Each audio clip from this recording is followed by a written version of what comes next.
Shoot, I lost my webcam settings. Ahem. There we go. I would like to publicly apologize to George Lucas for disagreeing with him on all of his viewpoints. Obviously, the man is superior in every way to me, and obviously he would know Star Wars better than I would. So clearly, George Lucas is the man, and I don't want anyone to say that I said otherwise.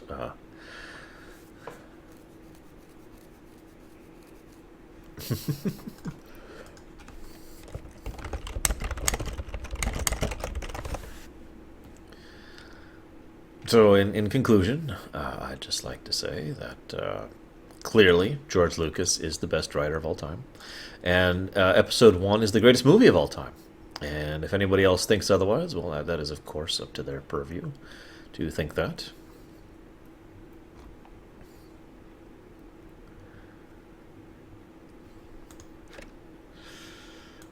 Anyways, by the way, here's Django's save, if anyone was curious. 27 hours, you're nuts, dude. Okay. No, that was a power outage, is what actually hit me.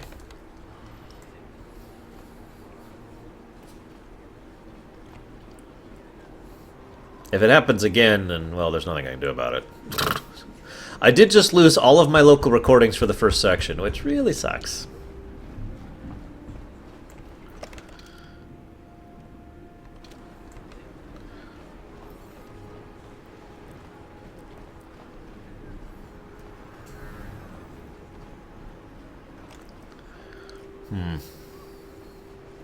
Yeah, I need a cheat for like 60 credits real quick, so I can pay off the poor guy's thing, like I couldn't do last time.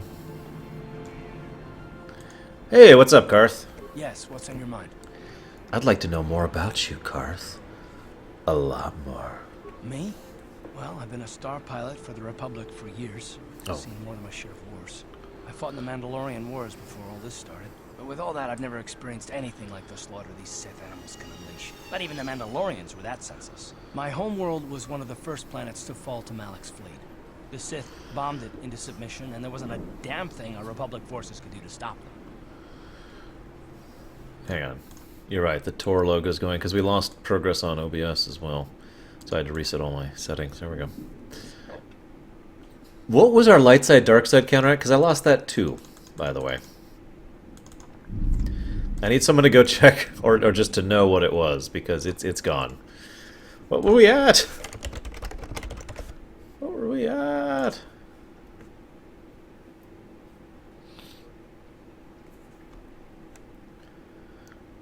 I see varying answers. I don't understand. Which one is the accurate one? Which one's the accurate one? Okay, I'm seeing more people saying 20. Some people saying 25. Y'all are terrible. We'll keep doing conversation while we wait. It shouldn't be my fault. I did everything I could. I followed my orders and did my duty. That shouldn't mean I failed them. I didn't. Do you mean the people of your homeworld? Yeah, no, that's not what I mean. I mean, I'm sorry, I'm not making much sense, am I? You probably mean well with your questions. I'm just not accustomed to talking about my past very much. At all, actually. I'm more used to taking action, keeping my mind focused on the business at hand. So let's just do that.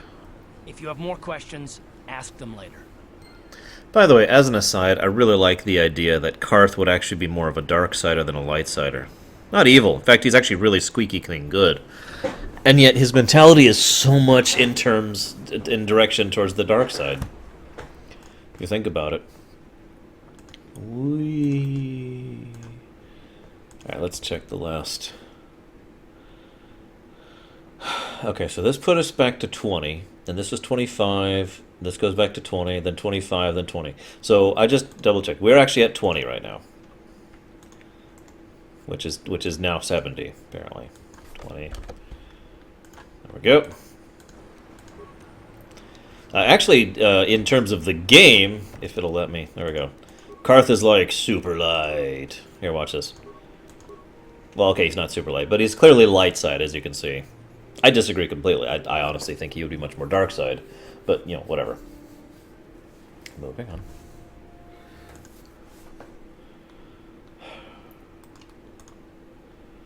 What's this? Okay.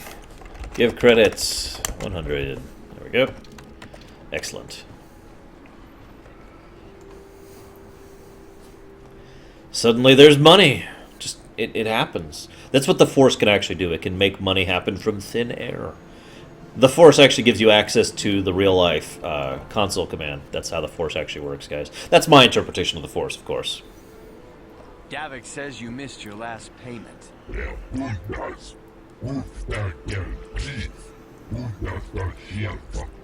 Here, I've got 50 credits, a down payment. That should buy me some time, right? Sorry, you're out of time. Now it's all or nothing. Davik can't have people not paying his debts. But I don't have that much. How can I give you credits I don't have? I just realized we already watched this cutscene, so we're going to zip through this. Why am I... Oh, let's switch over to him. There we go. Yes? I saw the question about kiting. I owe you. Blah, blah, blah, blah, blah. Maybe I can help you. You already helped me by saving me from those bounties. Well, actually, I have 100 credits. You're giving me 100 credits? Just like that? I don't know what to say. Thank you. Thank you. You're giving him 100 credits? Generous. Now I can pay off Davik. You've saved my life. Thank you. I'd better take these credits to him right away. Ah, deja vu. Let's get my credits back. Very important.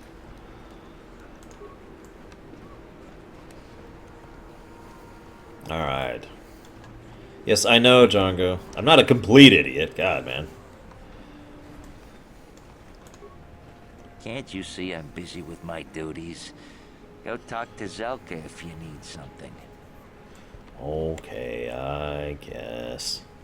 I see from your appearance that you are an off-worlder. Still, you're welcome here. I'll not have it said that Zelka Foreign refused to help somebody just because they weren't a citizen of Taris. Which means You other require people healing might or do medical exactly that. supplies? I can treat almost any injury or ailment right here at the medical facility. Except the rat ghoul disease, of course. The rat ghouls. Alright, time to pause the game for a million years to talk about rat ghouls. Rat ghouls are zombies. Okay, back to the game. The terrible affliction has plagued Taris for many generations. It is spread by the rat ghouls. Wow, it is horrible really raining out. monsters that live in the Undercity below Taris's great skyscrapers. Prolonged exposure to the Undercity breeds the disease, and those infected will eventually mutate into rat ghouls themselves, becoming mindless beasts that feed on the flesh of others. Zombies. There is no antidote for the disease, though I heard the Republic scientists at the military base here on Taris were close to perfecting a cure. Then the Sith arrived. They overran the military base, and now they refuse to allow anyone access to the laboratories inside. The Sith are keeping all the serum for the patrols they send into the Undercity. If I could just get my hands on a sample of that serum, the rat ghoul disease could be wiped from the face of Taris forever. I don't see how that's going to happen. Sorry. I've played Tor. I know that rat ghouls continue into Tor era. Yeah, it's raining really heavily out right now, so if I get another power outage, that's why. I really hope not. Oh, I'm sorry, Fearsome. Zombies! There you go. Rat ghouls, there actually is a lot of complication behind rat ghouls, and if I'm completely honest, I forget some of the complexities of the story. Basically, there was some kind of Dark Jedi user who did something with regards to dark side alchemy and experiments, trying to create something. I don't remember details. This is where my knowledge kind of fails me. And as a result, we have rat ghouls. Rat ghouls they really are zombies in basically everywhere that works. You could also call them werewolves, depending on your definition of werewolves. They are a horrible, mutated kind of a race that they bite you, and it infects you, and the disease will actually change you, and blah, blah, blah. And there's some strong implications that rat ghouls are actually, well, let's just say that it's a metaphysical disease in addition to being a physical disease, if you know what I mean by that. It's actually similar to how some of the plagues work in World of Warcraft. It will affect your soul in addition to your body. So in this case, it'll affect your connection to the Force in addition to your body. So, yeah, that damn talisman. I remember the stupid talisman. Anyways, so long story short, some rat ghouls escaped and got otherwise lost, and as a result, we have rat ghouls that occur here and there across the galaxies. And Taris is a good example of this. In fact, it's actually no surprise that Taris, of all places, would have rat ghouls, given how much of a nexus of trade it was once upon a time, and the fact that they have an entire underbody of their city even before they became a cesspool of civilization.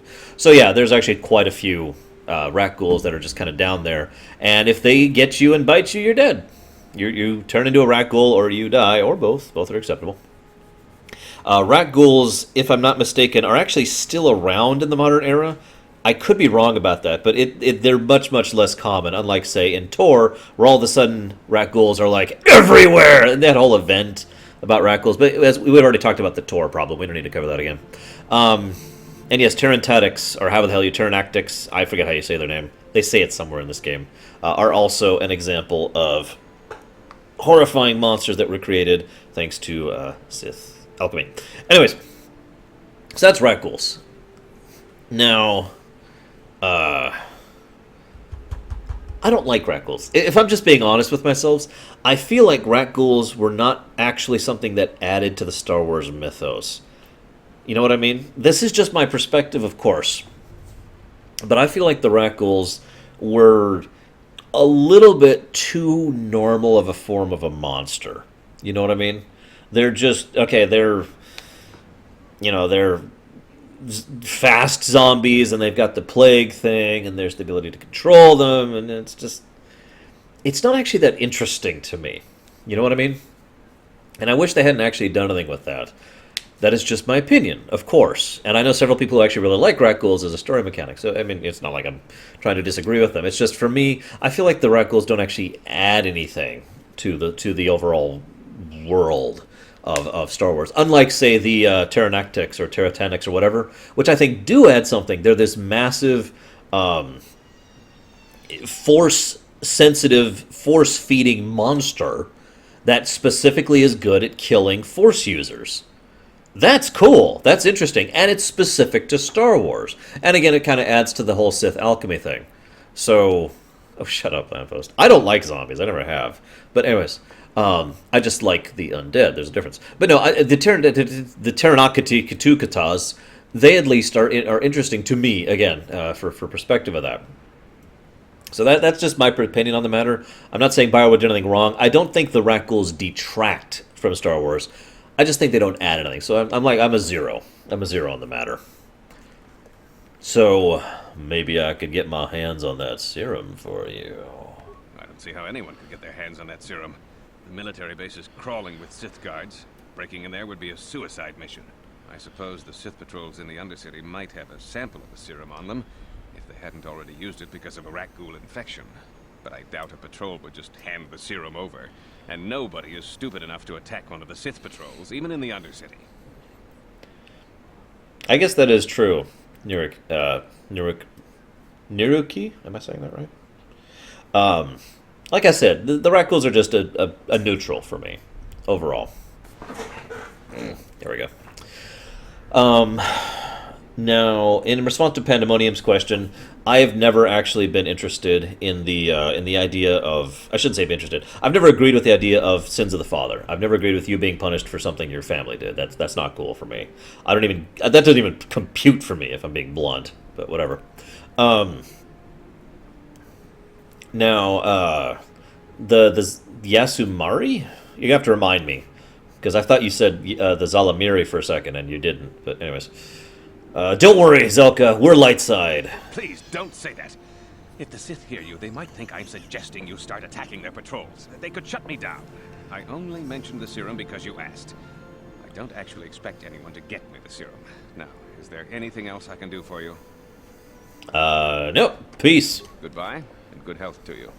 If you ever need any medical aid or treatment, you know where to find me.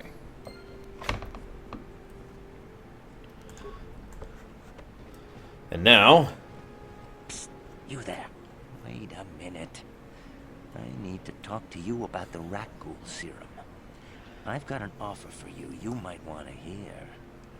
An offer? What are you talking about? Zelka isn't the only one who wants to get his hands on the Rakghoul serum.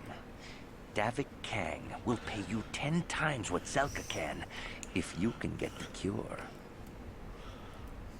So who's Davik Kang? Oh, come on. Everybody knows who Davik Kang is.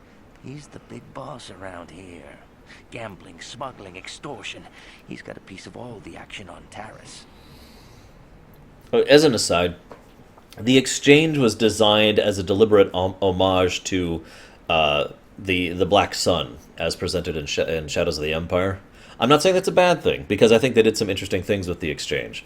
But they wanted a galaxy-spanning criminal organization for this setting, and it made sense for them to go ahead and basically come up with their own new one, since this happened literally millennia before the Star Wars trilogy as a whole. So that's all I got on the exchange. They tend to be really dumb.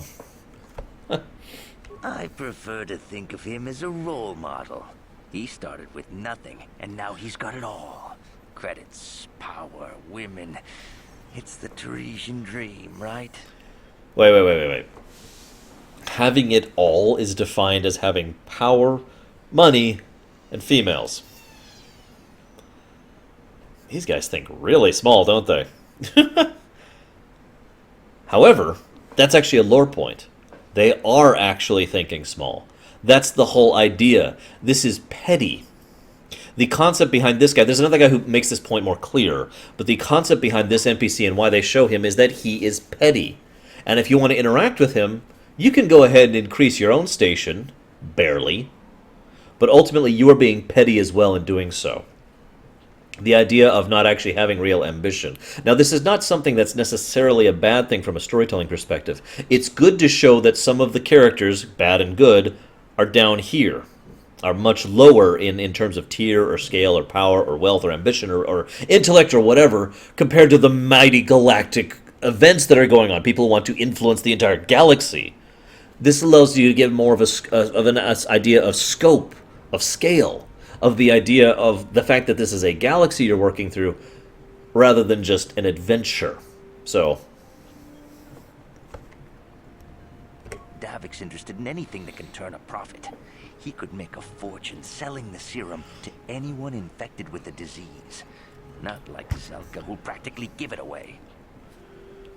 Huh. Where can I find this Davik? Davik isn't the kind of guy you can just walk up to, you know. He likes to keep his business at arm's length. The best thing to do is to take the Rakghoul serum to Zax. He runs the lower city bounty office, but everyone knows he also works for Davik. He'll make it worth your while. Why do you care? Look, Zelka can't afford to pay me much. If you sell the serum to Davik, I can probably get a nice finder's fee for directing you to him. So, speaking of that pettiness thing, this man is willing to perpetuate suffering, horror, death, and nightmare in order to line his pockets with a finder's fee. Not even the actual money from the sales. Not the political power of having control of a cure.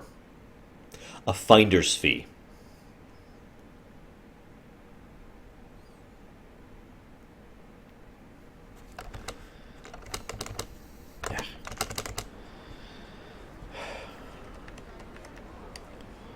And then only the rich could afford the cure. Just let the poor suffer, right? If you find the Rakghoul serum, just take it to Zax in the lower city bounty office. He works for Davik.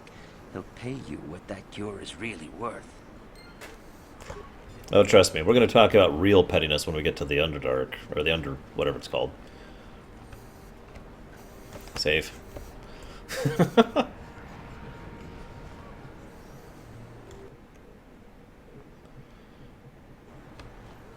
I mean, I'm sorry, how many of you out there have read World War Z? Because it reminds me of something from that.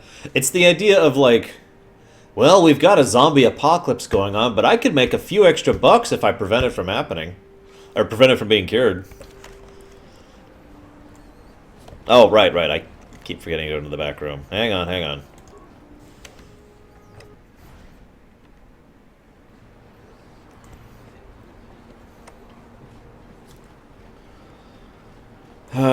Yeah, the snake oil guy is a great example, and kind of who I was talking about.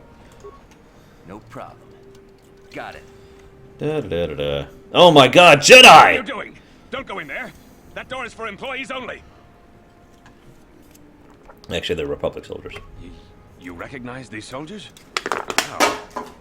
Unless you're a friend of the Republic. Tell me what's going on, or you can explain it to the Sith. I guess I'd better tell you what's going on. I only hope the Sith don't find out what I've done. Since the space battle overhead, people have been secretly bringing in these Republic soldiers who crash-landed on the planet. I had to take them in. What choice did I have? Their injuries are terrible. Most won't survive. But at least I can make their last days more comfortable. And at least here, they're hidden away from the Sith. Well, for that you have my thanks. It's good to know that at least some of these men ended up in compassionate hands. I hate to imagine what the Sith would do if they discovered these soldiers here. But since their initial questioning, the Sith have not returned, so it may be my fears are unfounded. Can't I go and turn this guy into the Sith, if I'm not mistaken? I'm afraid there's nothing more anyone can do for these soldiers. Now, if you'll excuse me, I should return to the front in case anyone comes in needing medical attention. Sterling, your name is the Hulk? Or Superman, both of those work. So yeah, we gotta actually, it just occurred to me. Hang on, where are we? There's the clinic, that's the equipment. Okay, I think we need to go this way for what I want to do next.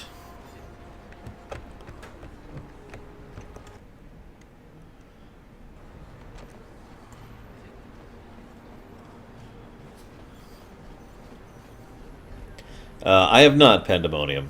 But then again, I already have like 5 lore runs planned right now, which is why I'm not adding any more to the list at the moment.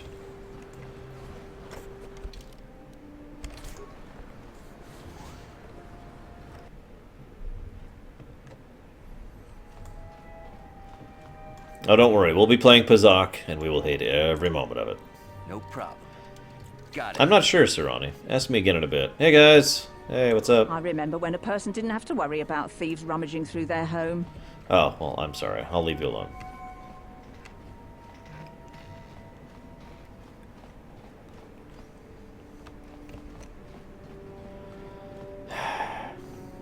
Hey, look, a Sith trooper. Move along. There's nothing to see here. Where did you hide those Sith uniforms? Did you sell them to the Tarisian underground? Start talking. I want answers.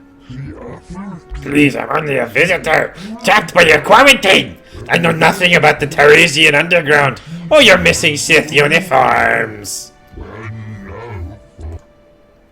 What the hell's going on in there? You're a little too curious for your own good, civilian. This doesn't concern you. I know all about Sith interrogations. This isn't going to end well. I'm getting sick of your lies, you alien scum. We've got your ugly mug and a security tape from the base. Start talking before I splatter your slimy brains all over this room. Uh-oh. I think the commander's losing his temper. I'm glad I'm out of here. It took me an hour to clean the bloodstains from my uniform after the last interrogation. So, what's worse? The stupid, evil Sith idiot who's going to kill someone in a vicious, bloodthirsty, horrible way because he's angry? Or the guy who has absolutely no sympathy for the alien and is just, whatever. I could share something really quick. There was a diary that was recovered from World War II from a Nazi individual who, in his diary, complained that the sound of the children crying and screaming was preventing him from sleeping properly. Whether or not that's worse than actually doing the horrible things yourself is usually debatable and not something I want to get too much into. But it's suffice it to say that most people I know tend to look at people who are, indifferent to horribleness and are pretty much at least as bad as the people actually doing the horrible things themselves. Just my perspective on it. Yeah, anyways. In response to the Zalamiri, really quick. The Zalamiri, no, Shadow, this is a random soldier. The Zalamiri are interesting, but I'm glad they haven't been overused because and they're actually deliberately limited. And it's probably no surprise that they're as unknown as they are because of what that would mean for the thing. It also is interesting because I've always felt like what the Zalamiri do is not actually affect the living force, so much as the light side and dark side, but I've kind of already talked about why that is. But anyways, moving along. So, yeah, screw you. Said that. What's going on out there? Just stay out of this if you know what's good for you. You're gonna kill a defenseless prisoner. Hell no. What was that? Did I hear you right? Let us kill him? How can you stop us? Time to teach this civilian the penalty for defying the Sith. Hi. I'm going to kill you. I'm gonna kill you too, just for fun.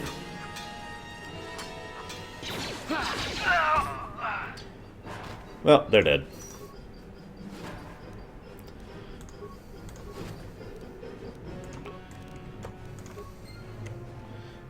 Oh, there's another one. He's just hanging around. I refuse, Django. So it turns out this guy did actually steal some citizens for the Hidden Becks. We'll be talking about those guys later. The Hidden Becks are in the swoop, and they're kind of the good guys, but it's weird. Basically, the Hidden Becks are probably the closest thing to the Robin Hood mentality of the swoop gangs that run things in the Lore City. And they're still bad guys. They're still not good guys. But credit where credit is due, they do present someone who, while self-interested, nevertheless is willing to be intelligent about it rather than...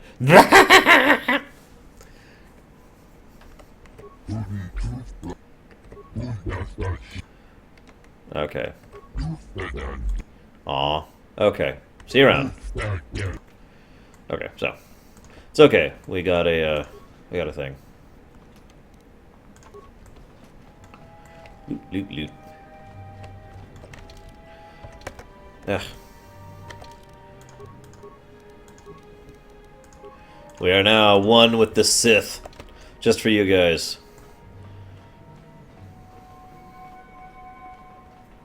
I would kill myself immediately, Darth Pandemonium, as quickly and horribly as I could.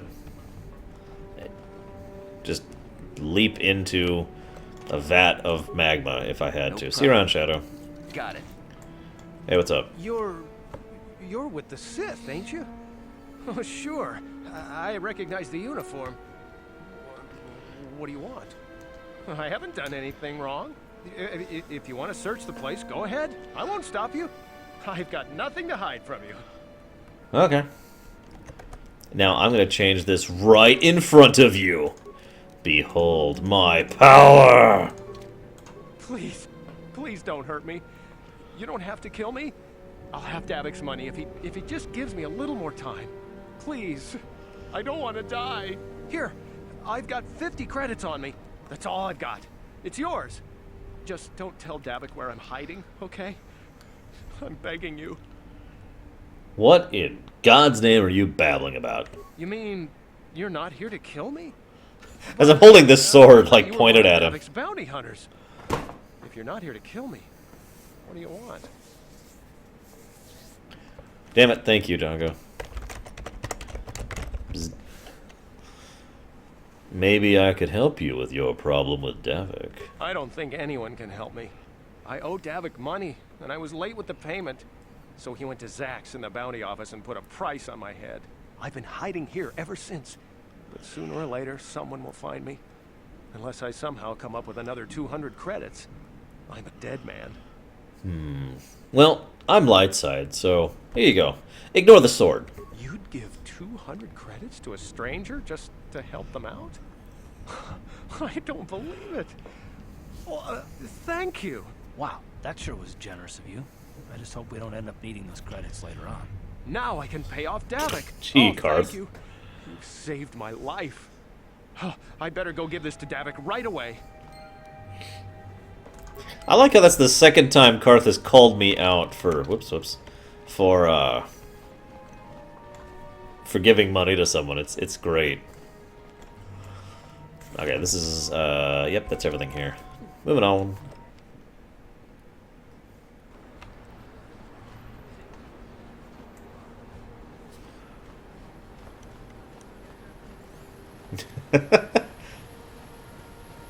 Kriya gives you crap for being light or dark side. That's kind of the point, really.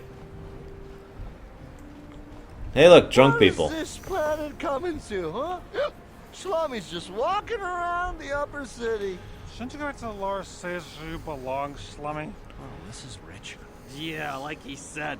These streets are for upper city citizens. You better get out of the way if you know what's good for you.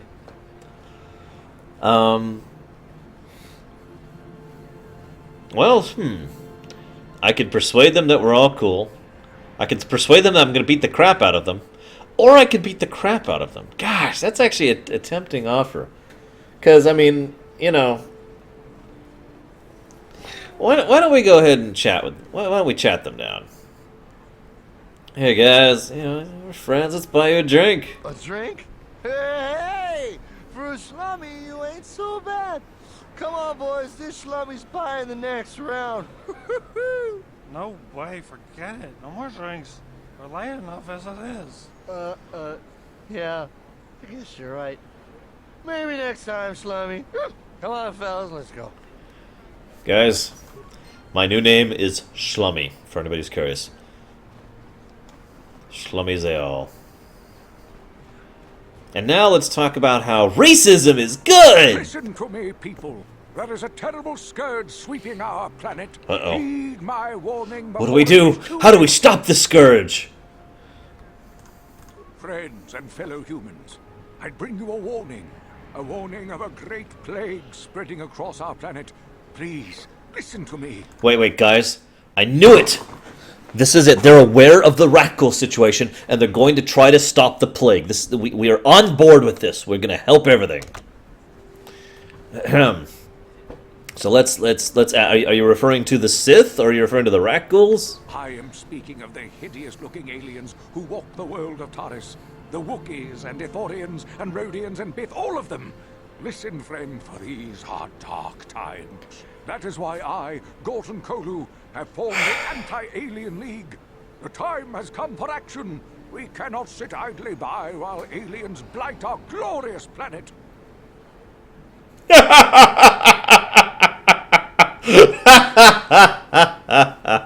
don't know which is worse. Your hate-mongering or your ignorance. You are like all the rest. You will not Hey, it's Davik. On the day of reckoning, you will suffer with the rest of the alien lovers. Come on, we should keep moving. Kook or no, people like him can make trouble for us. I can make trouble for him, too. The enemy is here. I'm just saying. We must act now before we are overrun with the vermin invaders. Seriously, can I just kill him? Please? A plague spreads through our streets. Oh, whatever. Infects our society. Hang on.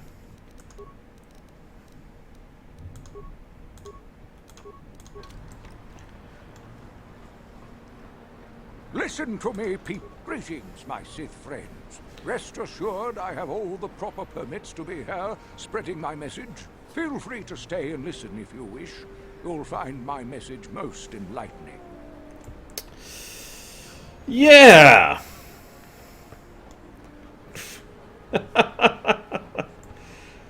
I wouldn't kill him. I'd just convince him that the fastest way to reach the ground is over the edge.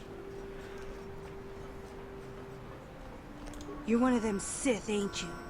My mommy says I'm not supposed to talk to you. I'm just an ordinary citizen minding his own business. Really, you Sith don't have to worry about me.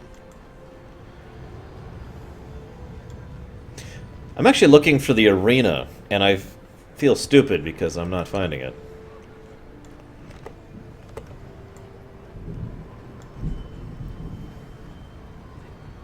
Do. Thunder, thunder, thunder. Where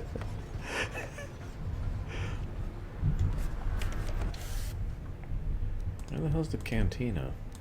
Yeah, I know it's in the cantina, but I can't... I thought it was up here. I thought it wasn't in the lower city yet. Apparently I just missed the cantina. Okay, I think I know where it is now. Because I'm dumb. I think it's because they're stupid Redux, and because instead of brains, they have squirrels just running around in their skulls. Little tiny squirrels.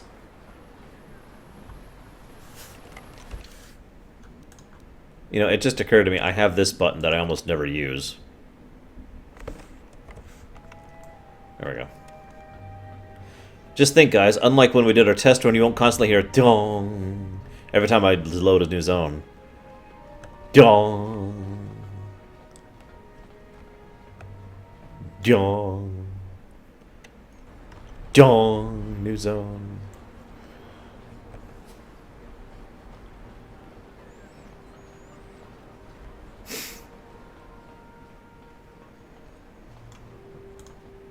We'll check in there in a minute.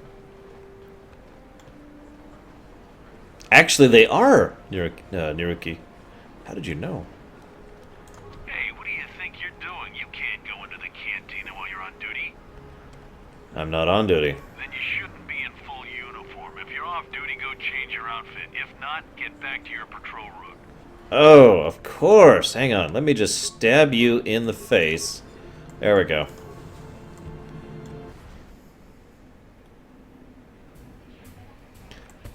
Alright, guys. So, some of you are not even aware of what's about to happen.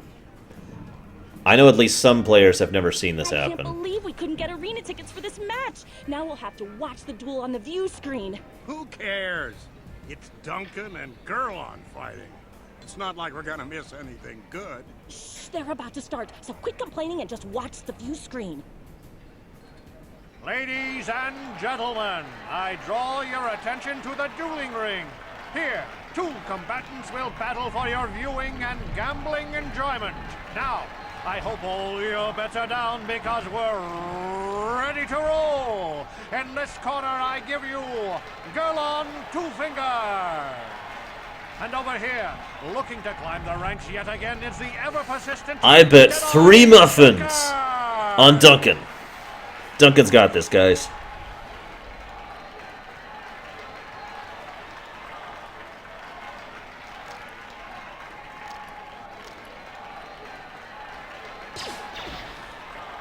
Oh, man. And to nobody's great surprise, Deadeye is down again.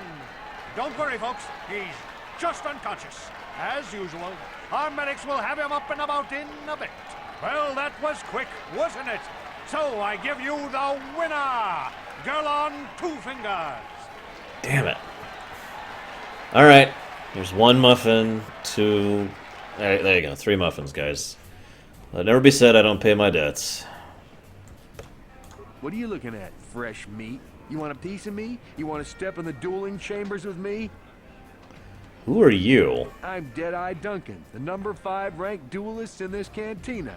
You must have seen me in the dueling chambers, right? Dueling chambers? You know, the dueling chambers. 2 people in combat, loser gets carried out unconscious on a stretcher. It's the only reason people come into this part of the cantina. Look, I'm the number 5 ranked duelist around here. I don't have time to explain all this. He's number Go talk to 5, the duel guys. organizer if you're interested. Seriously. That hut over there in the corner. He's number 5. So, hang on. You're ranked number 5 out of how many? 5. But it's an elite group, okay? It's not like just anyone can step into the dueling chamber. Well, actually, anyone can. But not many do. Okay. I think I could beat you in a duel. Big talk. Go speak with the hut in the corner to back it up. He's the duel organizer. I'll look forward to our match. Fresh meat is just what I need to end my losing streak. Man, I could beat you with both my eyes closed. Yeah, blah, blah, blah. I want to join.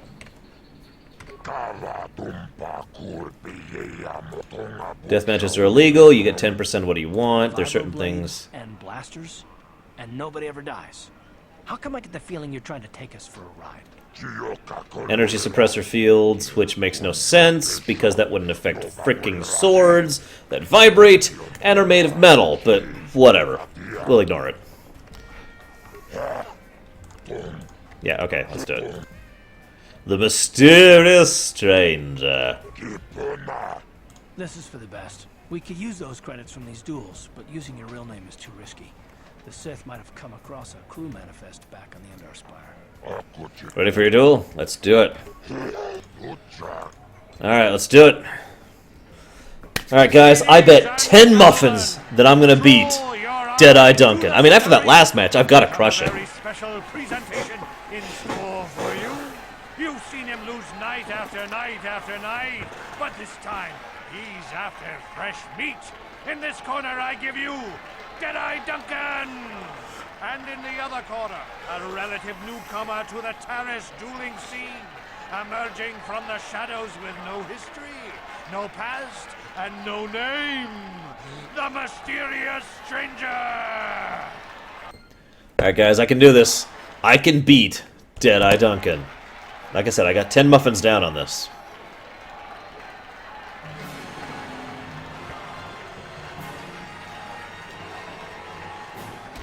The same reason that infantry still has a purpose when artillery exists, Fat Squeak.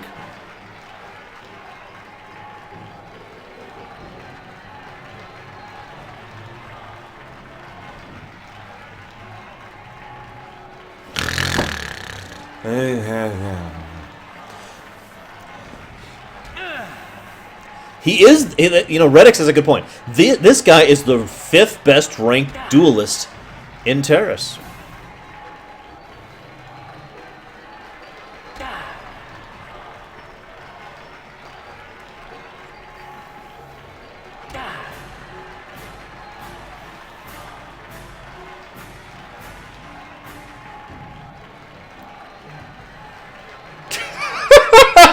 This is something. I just picture Revan actually doing this and just being like, "Yep, yep, you got this." This is totally not fixed or anything. This is like the most obvious thrown match in history. The best part is there's no way to non-obviously throw this match. If you try to look like you're fighting, you'll just beat him.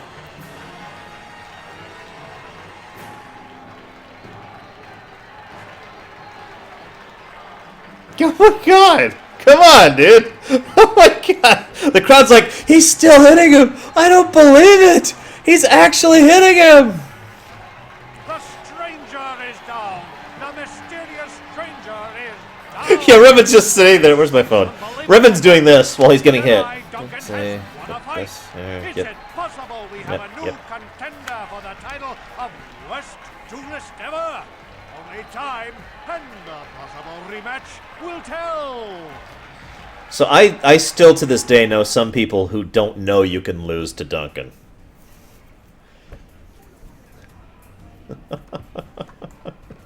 And then if you talk to him... Back for more, eh? I thought you would have learned your lesson by now. Don't step into the dueling ring with Deadeye Duncan. Hey, he's number 5, man. But I want a rematch! I may have lost 54 consecutive matches before I beat you, but I figure I got your number. You want to step in the ring again? Just tell the duel organizer to set it up. Oh, well, okay. I forget, do I have to heal before a fight? Like, I honestly don't remember. But I don't think I need to heal for this anyways. Yes, give me a rematch, let's do it. Ladies and gentlemen, Yeah, blah, blah, blah, you've seen blah. him lose night after night after night, but this time he's after fresh meat. And in the Yeah, okay. Let's see if I can beat him. Oh, nope, I'm healed. Alright, and he's down in one hit! It's over! The fight is One hit. over! The mysterious stranger has won! But really, are any of us surprised? Deadeye losing isn't news. You have to do better than that to impress us, stranger. Okay. For the record, we aren't going to be doing, unless you guys push me down to the dark side, the kill match. Hey, Deadeye. What do you want? Oh, let me guess. You beat me in the dueling ring, and now you're gonna rub it in my face. Well, I'm used to it. So pardon me if I ignore your gloating. Wow, you have a bad attitude. Gee, I wonder why. Couldn't have anything to do with being the worst duelist on Taris, could it? Even a rookie like you got the better of me. Look, I admit it, you're better than me. Everyone's better than me. Blindfolded one-legged tack with a rusty knife could probably beat me, okay? Is that what you wanted to hear? You satisfied yet? Are you happy now that you've taken the last shred of dignity I have? No. Now I want your life. Slime rat.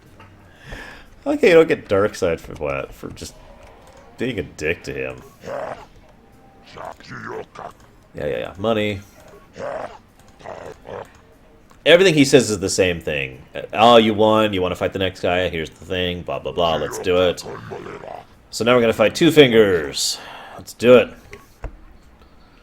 Ladies and gentlemen, draw your eyes to the center ring. We have a very special presentation in store for you. In this corner, one of the greats, a man so tough, even a disfiguring injury couldn't end his career. I give you Girl on Two Fingers. And in the other corner, a relative newcomer to the Taris dueling scene, emerging from the Yeah, blah, blah, blah. It was the same thing there.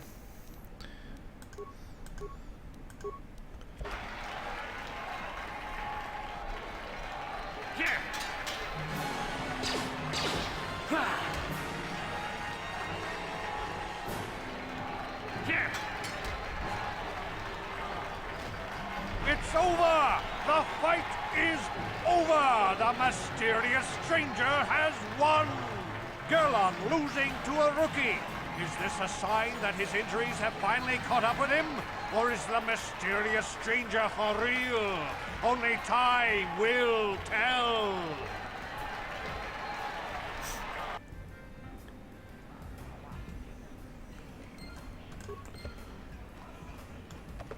You beat me fair and square, stranger. But if I still had the use of my fingers, you wouldn't have won. Back before my injury, I would have mopped the ring up with you. Oh, okay. Well, if you insist. Are we going up against Twitch next? Or... I'm trying to remember. Or is it Ice? Or Mar... I have no idea who's next. Let's just talk to all of them. What do you want? Wait, let me guess. Now that you're a duelist, you figure we have something in common. Something to chat about, right? Wrong. We're both duelists. Doesn't mean we're suddenly friends. So give me some space, stranger. I've got nothing more to say to you. Oh, of course. I'm terribly sorry for interrupting your purview of caffeine voting for the dark side of the farce. Thank you for the donation, caffeine. I see you got your feet wet in the duel ring. Not bad. You've got real talent, kid. Stick with it and you'll go places. Goodbye, stranger. Maybe we'll talk again later. Let's go talk to Twitch really quick. Blast away! Open fire! Shoot and kill! What? Ready, aim, fire! Is your trigger figure? A stitch is mine! Okay. Shoot first, shoot last, party with me, we'll have a blast! Guys, we will defeat Twitch today. Money. Ladies and gentlemen, over in this corner, a woman with steel on her bones and ice water in her veins. She's cold and quick as death itself. You know her. You love her. Ice. And in the other corner,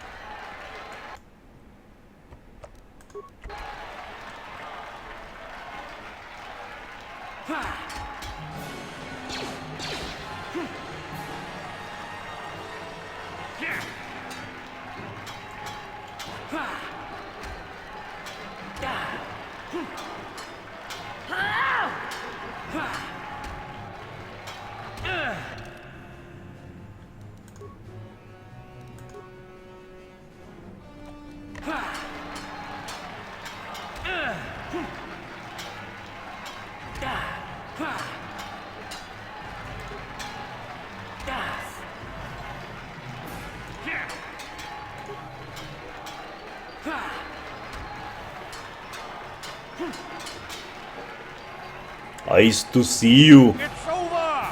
The fight is over! The mysterious stranger has won! Ice is knocked out cold! Looks like we have a rising star in the mysterious stranger, folks. But how high can this star soar? You'll just have to watch and see.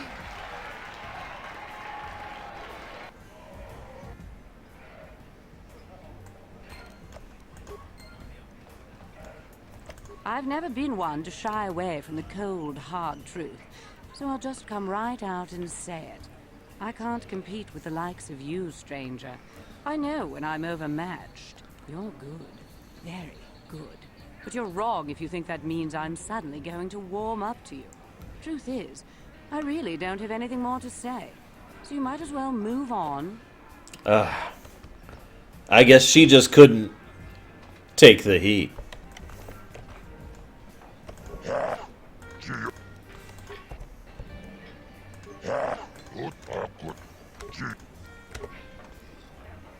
Ladies and gentlemen, draw your eyes to the center ring. We have a very special presentation in store for you. He's a legend in the sport, a 20-year veteran who still knows how to show the young kids a trick or two. Let's have a big hand for Mo! But there's always some young gun coming up to knock the veterans off. And we've got one of the best right here. I give you the Mysterious Stranger. Let's do it. See how this works. Ah! Yeah, Marl's gonna beat me. And we're down. Holy crap! Yeah, blah blah blah.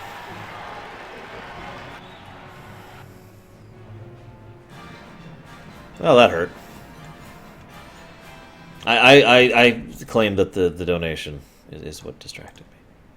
Totally wasn't the fact that I'm completely nowhere near ready for him right now.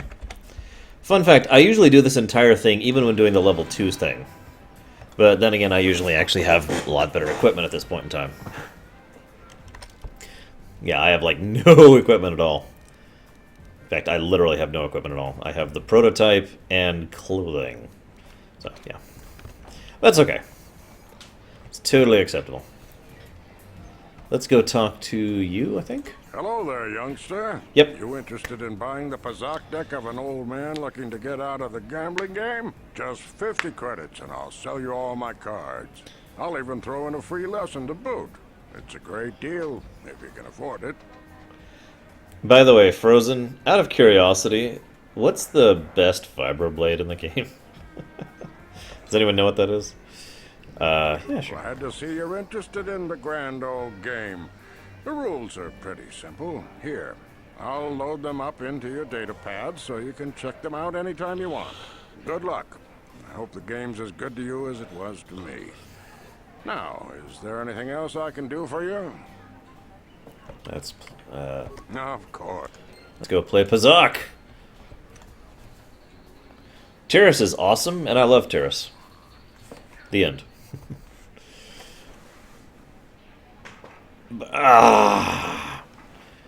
Let's see if I can remind. What do you want? Have you come here just to bother me, or do you wish to test yourself against the best Pazak player on Taris? That's not what I mean, Jago. Frozen knows what I mean if he's here, which he appears to not be. So we'll just look it up really quick.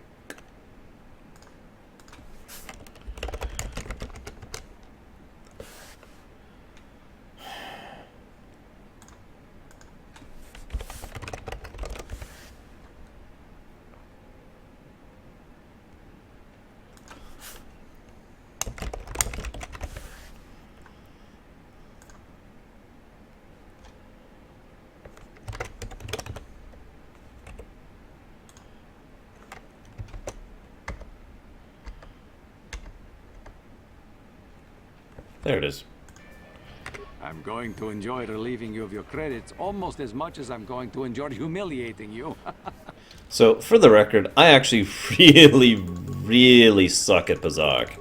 Like, really badly. In fact, so badly that I haven't played it in years and don't remember the rules. So let's play some Pazak.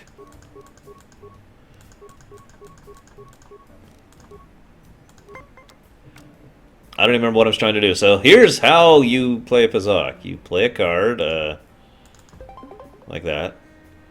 And then, like, and then I'm gonna play another card. I have no idea what I'm doing.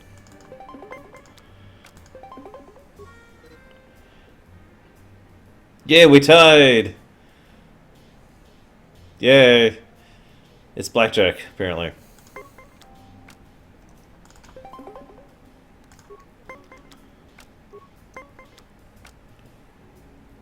I have no hand, so, you know.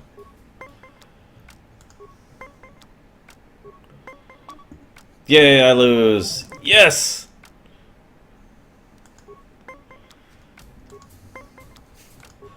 Like I said, I literally do not remember the rules of this game at all.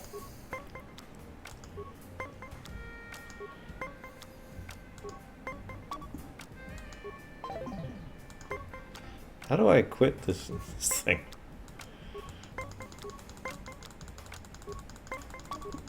Bazak is not forever. There we go. He It beat me. requires Yay! both nerve and skill.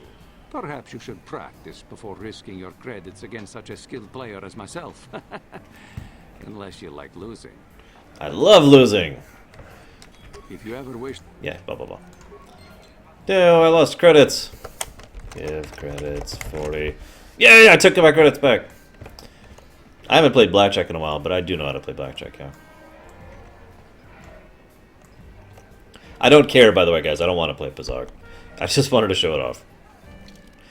Another thing that was added in the extended universe, which was basically fleshed out in this game. Now, if you'll give me a moment.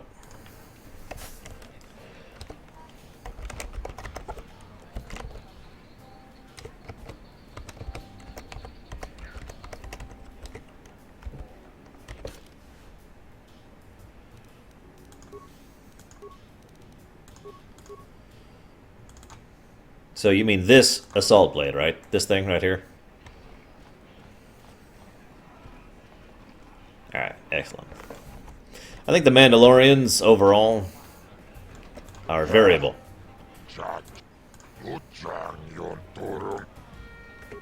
Let's rematch, shall we? Ladies and gentlemen, draw your... Yeah, blah, blah, blah. Legend in the sport. A 20-year veteran who still knows how to show the young kids, but there's always some young gun coming up to knock the veterans off. And we've got one of the best right here. I give you the mysterious stranger.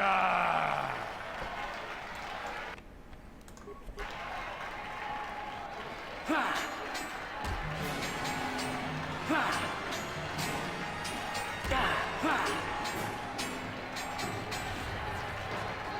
Yep. Oh, wow. He stunned me. That's great. Wow. He still crushed me like a bug. Okay, we'll cheat more. God damn it. I was hoping just to do a quick cheat to beat the guy, but I guess we'll have to cheat even more.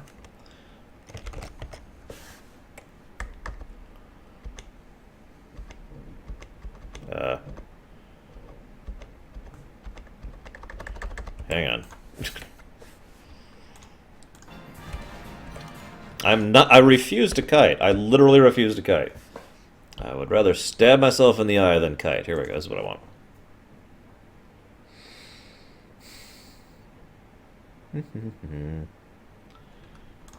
I know Reddick's cheating in a lore run. That's just insane. Why would I ever do that? Okay.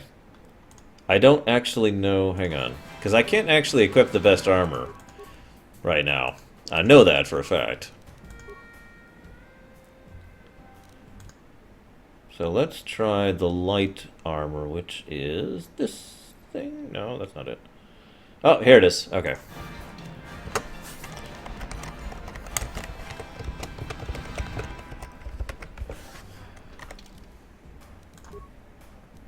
Damn it.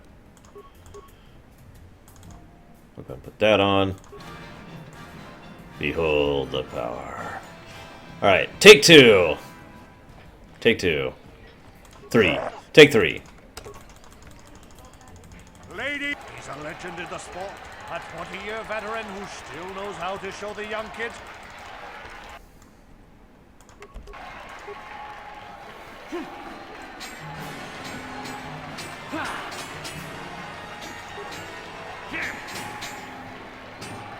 Really? Really? Wow, okay.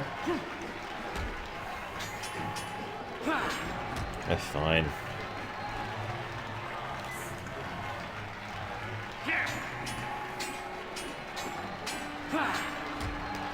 I barely beat an old man! Yay! It's over! The fight is over! The mysterious stranger has won! Marl is down! and questions abound. Is this the end for the long-time bet? Is it time for Mal to hang up his spurs? And what of the mysterious stranger? Twitch is waiting in the wings. Do you dare take a shot at the champion himself? Will the wild-eye wonder finally be unseated? So one other thing I want to comment on here. The idea of blood sports is is not exactly an uncommon thing in real life and in Star Wars, but I feel like it speaks to this kind of... I feel like it's on Taris for two big reasons. The first is obvious. It's an expected RPG trope, and... not really, Kay. And there's a lot you can do with it in regards to getting some basically bonus money and experience early on to help you be ready for the later parts of the game. And you can only basically do it here because, spoiler alert, Taris is about to be glassed, so, But I feel like there's another reason this is here. And again, this is like what are we up to, like 5 examples now of showing, not telling? You get mugged in the street, the apartments are crap, blah, blah, blah. This is another example. The people in Taris, and this is upper class people, mind you, the people in Taris are so jaded and so miserable at their lives that they are willing to watch 2 people beat the crap out of each other purely for entertainment's sake and cheer the whole way. Just like, yeah, this is going to be great. Look at all that pain that guy's in. That's amazing. And we hear the enthusiasm as we talk to the NPCs around here about how much they enjoy the game and blah, blah, blah, blah, blah. And it just really speaks to how incredibly messed up these people are, that they have such miserable lives that they need to take it out in this kind of a violent manner. But anyway, let's go talk to Marl here. You're good, stranger. Maybe even as good as Bendak in his prime. There's no shame. No, Pandemonium. Oh, actually, yes. Jason Solo. Something, kid. First, it was just Twitch I couldn't handle. Now it's you and Twitch. Pretty soon, there'll be another young hotshot clawing past me in the rankings. This game's been good to me, but my time is done. I need to get away from the duel rings for a while. Think things over. Goodbye, stranger. I wish you all the best. See you, Marl. Might want to see a doctor.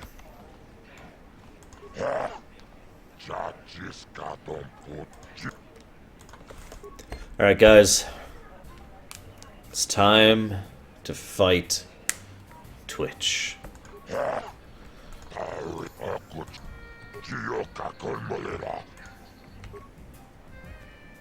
Ladies and gentlemen, draw your eyes to the center ring. We have a very special presentation in store for you. Hold on to your seats and stay back from the edges of the ring. He's wild, he's unpredictable, he's borderline psychotic. And he's the best damn duelist in the game today. Give it up for Twitch. But Twitch's opponent plans to take the champion down. Night after night, battle after battle, we've watched this young phenom rise through the ranks. In this corner, the challenger for the title of Taris Dueling Champion, the mysterious stranger. Honestly, in the past, I've had a harder time with Marl than Twitch as well. We'll see how this goes. Bring it on, Twitch. I'm ready. I'm ready.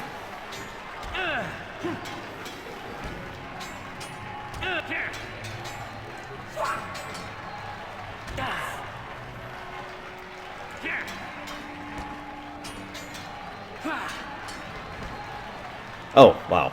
We got a crit or something there. We have defeated Twitch!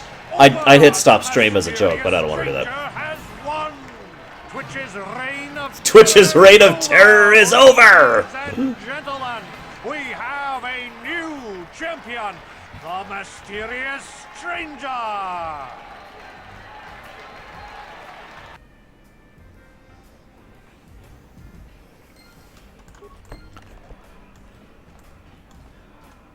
What's up, Twitch? No hard feelings, right?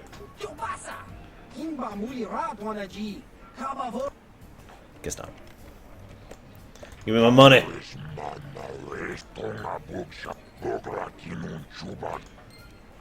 And there's the hint about Bendak.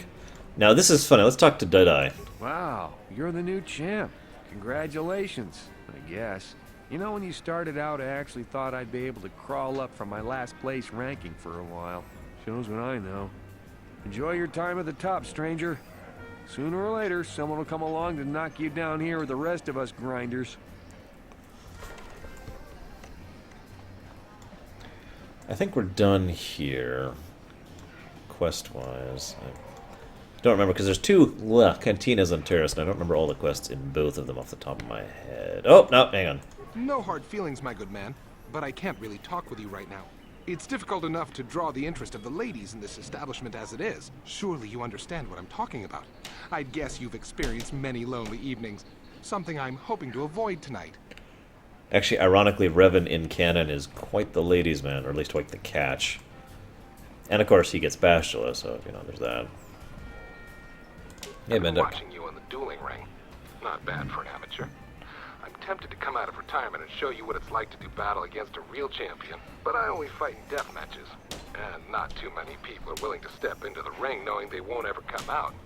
How about you, stranger? You think you got what it takes? You're on, Bendak. Finally, fresh meat. Azura will set it up. Go talk to him. It will take some time to arrange, so no point sticking around here until then. I'll be back when it's time for you to die. Yay! I like how nice he sounds. I'll be back when it's time for you to die.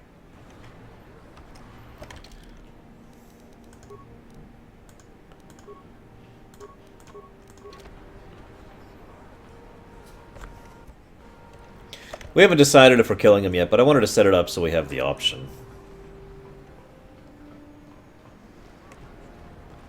I always liked the idea of floating artwork, by the way, in Star Wars.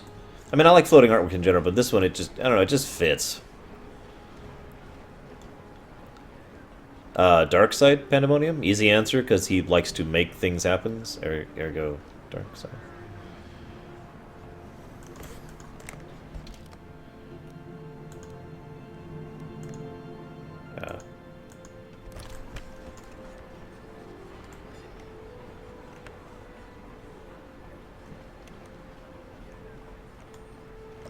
Twi'leks? Bleh. You guys are weird. There, my guy. I think that's everything we can do up here for the moment. We've gotten a couple of... We've got the one quest, we got the other quest. You missed my entire speech about the Force, didn't you, Kay? I'm not repeating it for you, screw you. You're not that important, Kay. You're completely irrelevant! Wait, no you're not, you're fine. Listen to me, people. Shut up about your racism. I don't care about your racism! Patrol heading down to the lower city, eh? Well, good luck. I've heard it's pretty rough down there. There's a big swoop gang war going on, you know. You better watch yourself. Those gangs will take a shot at anyone, even us. Oh, that's right, I gotta go to the droid show. We don't have the manpower just to sweep those slums clean. Wait. Hang on. I can't do anything with the droid yet, do I? Because I get T3 with Canderous' thing. So why would I go to the droid shop now?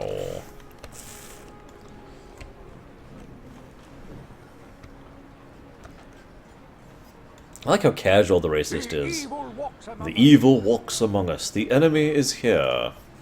And the enemy is anything that isn't human, because, damn it, I'm tired of dealing with non-humans. They're all terrible. Alright, excuse me. Hello, welcome to my shop. Of course, the Sith are always welcome here. I want to ask you some questions. But if I don't know anything, if I did, I'd tell you right away. I have no secrets from the Sith. Please don't kill me. If she'll sell me this stuff, your Sithness.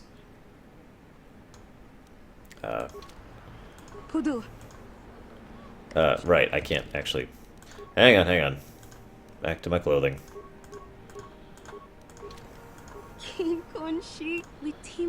Blah blah blah blah. What do they have against Twi'leks? You'd think people would be a little more tolerant of others in this day and age. I guess stupidity and ignorance will never go out of style.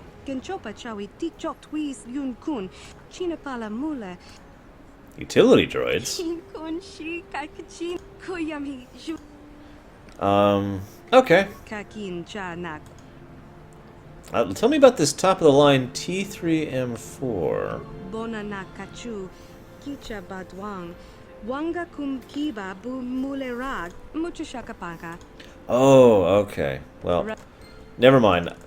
I don't feel like buying the droid that's gonna explode on me. Sorry, guys. Twi'lek marriage was just legalized. Oh, right. Hang on. I gotta become a Sith again for a second.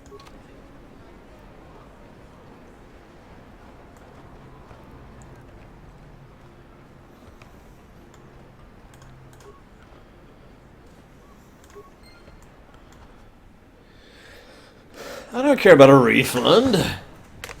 I care about exploding droids. And two swoop gangs fighting each other to the death over bits of land which they can claim as their own, but actually they can't benefit from that territory, so there's no reason for it. By the way, the Vulcars are the strongest! You know why? Because we're the stupidest! Yeah!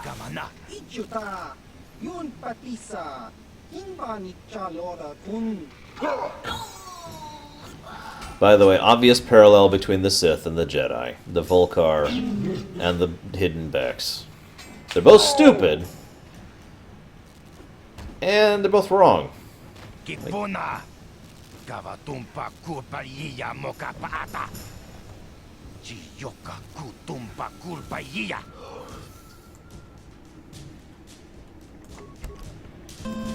Ah! Oh, God! That is, like, never going to stop startling me. Okay, where is the thing I need? It's over here.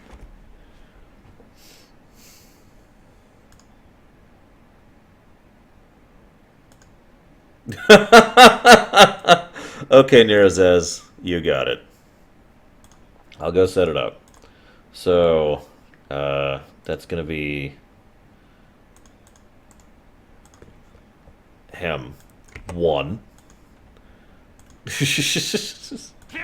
We are officially evil! Suddenly, we realize that the best possible path to victory is to kill and destroy everything in our path.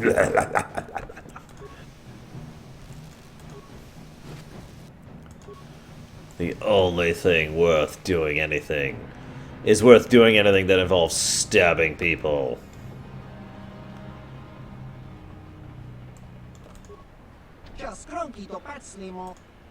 I'm not on duty. So why are you in uniform? I'm going to hurt you. Fine. Here. Put on this instead.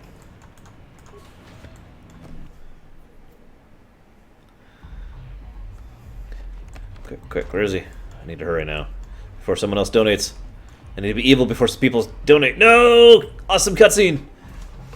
This is such a bipolar cutscene. I'll talk about why in a moment.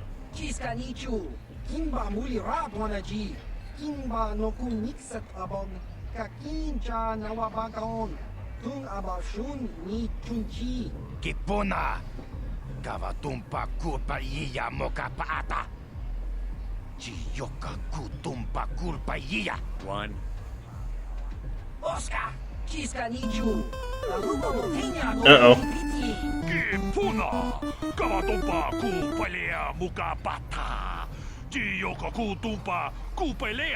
Two.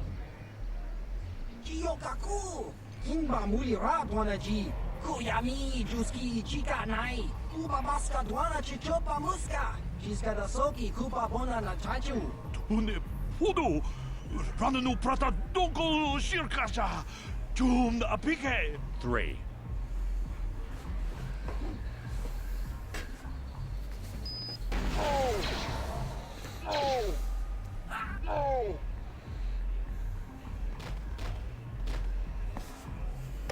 Hang on.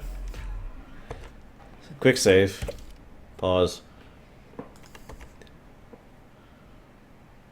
Damn it. Well, okay. Hang on. Let's do this then. Ah! I was just about to... Okay, so that brings us up to this then. Anyways, for those of you not aware, there's actually one of my favorite scenes in all of the Bounty Hunter storyline. I'd say probably my second favorite scene in the Bounty Hunter storyline in Tor is when you can do this exactly same thing. You have, and the dialogue option is literally just one. And everyone I know who's played Bounty Hunter, the moment they see that dialogue option, there is no choice in their mind. The dark side points doesn't matter. The light side point doesn't matter. They pick 1, and then 2, and then 3, and they kill the crap out of them. It's great. And I just felt like sharing that. And for the record, yes, we are going to go ahead and talk to him. Go away. I like how you mopped those guys. Nice work. 1. I'm not looking for a fight. I just wanted to talk. 2. Come on, I'm just trying to be friendly. Don't you want to be friendly? 3. So for record, even if you're cheating here, he will kill you because he basically has scripted weapons. See?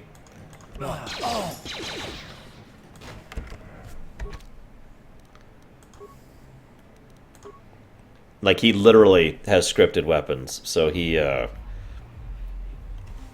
just wins. There's no getting around that. It's funny because I think Kella Nord is one of the most pathetic bounty hunters I've ever seen. But whatever. Ah, there you are.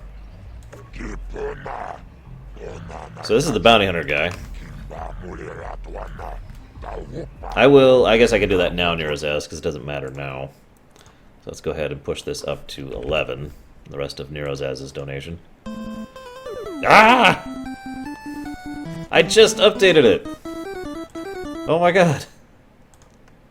Okay, 16. We were gonna do some bounty hunts and kill people, but now we're not.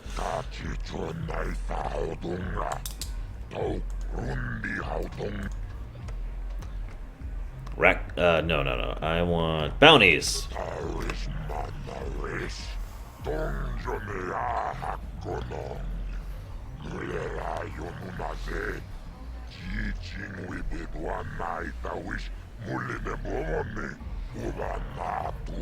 That's what I meant, Django. That is a scripted weapon. It's the kill blaster. Tomato, dude. I can't see anything wrong with getting rid of people like that, as long as we don't end up on the list of your victims.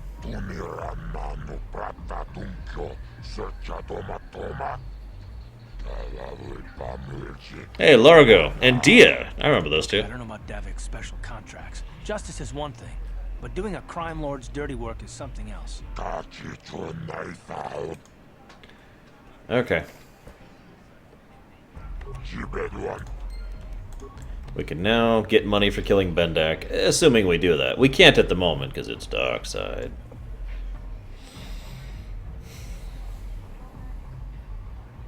I told you to leave me alone. Who's this random person? Space, Bug-Eye. Your breath smells like bantha poodoo. Kuyami, Juski, Chika, Nai. Tong Patoga, Smaktilia. Dabi, Yubong, Kuki, Pankpa. Tong Itwamaji, Human Act in Ikatune. Who you calling little girl, Chuba Face? Ubabatu, Conchi. Jiskadasoki, Kupa Bona, na Chachu. Just a sec, boys. Sawbar, a little help here? I need you to rip the legs off some insects. But they just brought my food. Quit complaining. You can finish eating later. Besides, you need the exercise, so get over here. Okay. Kimba Mulira Dwanaji. Kuyami, Juski, Chika, Nai. Ubabaska, Dwana, Chichopa, Muska. Jiskadasoki, Kupa Bona, na Chachu. You got a problem with me? Then you got a problem with Big Z. So unless you want to take on my furry friend, I suggest you greenies hop on out of here. Chubasa! Kimba Mulira Dwanaji. Kaba Volpa, Murji, Gumaya. So that was the mission. Call me one of the weird ones, but I like mission. Say, I don't recognize you, and I know pretty much everyone in the lower city. You must be new down here. I guess that makes me and Big Z your official welcoming committee. I don't get why people don't like mission, but a lot of people don't like Karth either, and I don't get that either, so I don't know anything. Hey, we speak the same language. It's not that strange. Most aliens can speak basic, they just prefer to use their own language. But I grew up here on Taris, so I just sort of got used to speaking the native tongue. You showed a lot of guts dealing with those Vulkars, kid. You got a name? My name's Mission Veo, and this big Wookiee is my best friend Zalbar. I'd offer to give you a tour, but the streets down here aren't safe. But if there's anything else you need... Well, listen, I just want to say that thanks to Dios, I am not going to force control your best friend there, who has a life debt to serve you for all this time, into beating you to death with his bare hands. So, that's cool. We just kind of fell in together. It ain't easy on your own here in the lower city. Everyone's always looking to push you around. So we noticed. Still, you seem like an odd pair. When I met up with Zalbar, it seemed like a pretty good match. I knew we could look out for each other. With my street smarts and his muscle, we make a great team. Okay, see you around. You going? Yeah, this dive is pretty boring. No action around here. Come on, Big Z, let's go.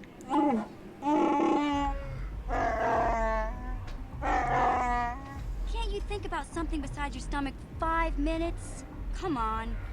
We'll go see if there's anything good to eat at the Beck base.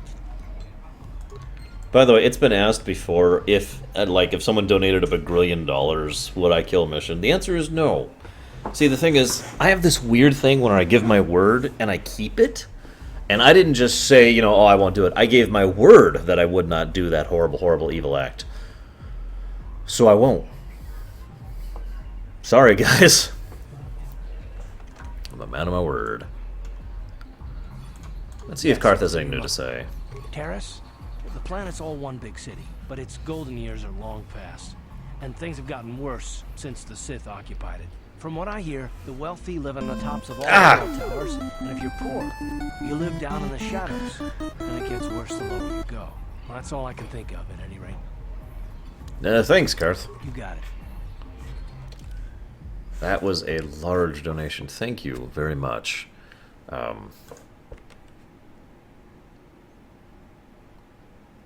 you want to split it 50-50, Lundra?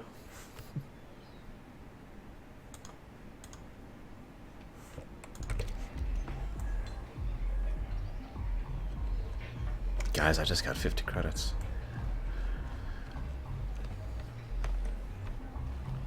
I already talked to him, I already did that. Yes, I'm well aware we can't do the dark side ending, and I don't care. Even if we're full dark at that point in time, I gave my word, Lava. That may not mean anything to a worthless, disgusting individual like you. I'm kidding, of course. But I gave my word. I don't break my word. I have broken my word once in my entire life, and I regret it. I still remember the incident, too.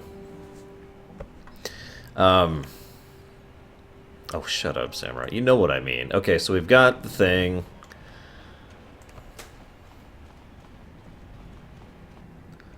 Yeah, let's go kill these guys. I already talked to Zax.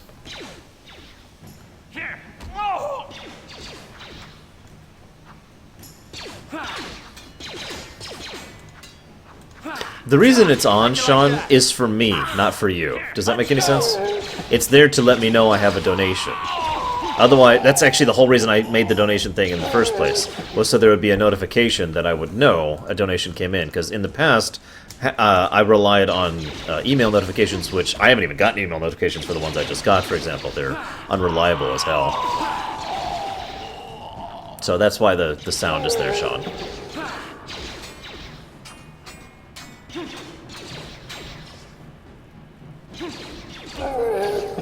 Ding.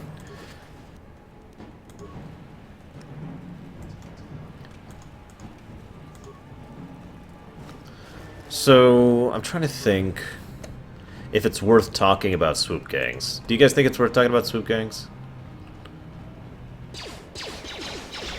I probably will, Pandemonium. I just can't stand the character personally. Also, Handmaiden for life.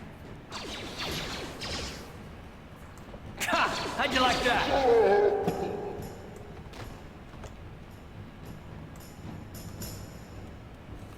Yes, Shuryu, that is absolutely correct.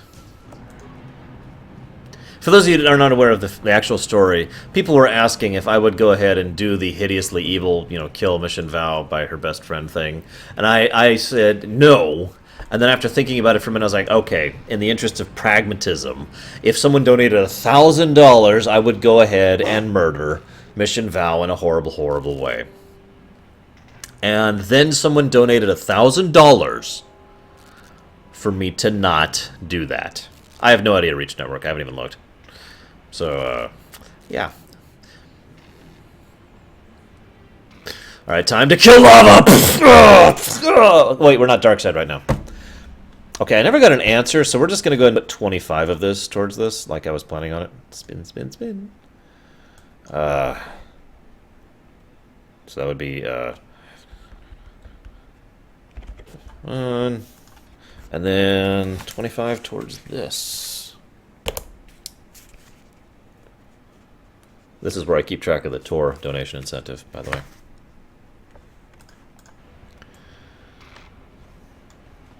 Oh, there's Zor. So you want it all to go... Okay, well, we can... Well, you said towards light side and TOR, so I assumed you wanted it split. 25 towards light side, 25 towards TOR. If you want all 50 towards light side, that's fine. There we go.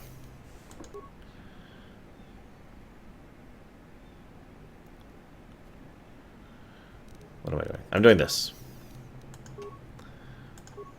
And now we push... We'll do int first.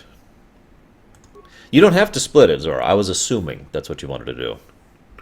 You may tell me, you're an idiot. It's called a hidden donation for a reason. It's over here. This is the counter for TOR. So, it's right there. Persuade. And... security, I suppose. Awareness. And security again.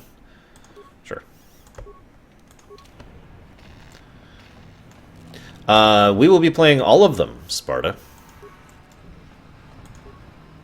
All of them. Okay. That's why it's called Hidden Tracker. I don't remember Nero's as. It's definitely gone by now. It was quite some time ago where Dios floored me with that $1,000 donation, which was really, really, really helpful towards some real-life issues I was having at the time. So I just want to say thank you again, Dios, for that. Let's talk to Karth. Yes, what's on your mind? So what's up? I guess I did say you could ask me questions later, didn't I? Is this really necessary? Not if you have a problem with it. No, I don't have a problem with it, really. Go ahead and interrogate me. This is an interrogation. Excellent. All your secrets will be mine. No, I was just joking. Though you do seem to be full of questions. It's rather refreshing, to be honest. Yes, and then Zan beat me for it. I've been going through the battle aboard the Endar Spire over and over in my head since we crashed. Some things just don't add up for me. Maybe you could tell me what happened, from your perspective. By the way, I actually have that listed right here. So, there's the image that was just referenced.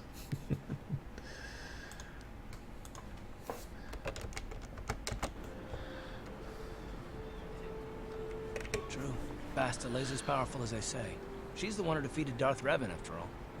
I guess that no Jedi ability, no matter how powerful, makes up for being completely surprised and outmatched. We didn't choose that battle anyway. It got forced on us. Hell, I'm just as surprised that any of us are alive to talk about it. Come to think of it, it's more than a little surprising that you happen to be here, isn't it? I mean, just what is your position with the Republic fleet anyway? A smuggler? I should have guessed. Isn't it odd, however, that a smuggler who was added to the crew at the last minute just happens to be alive? By the way, I think so. It shouldn't be region-specific for donations. Feel free to ask some of my viewers more about that.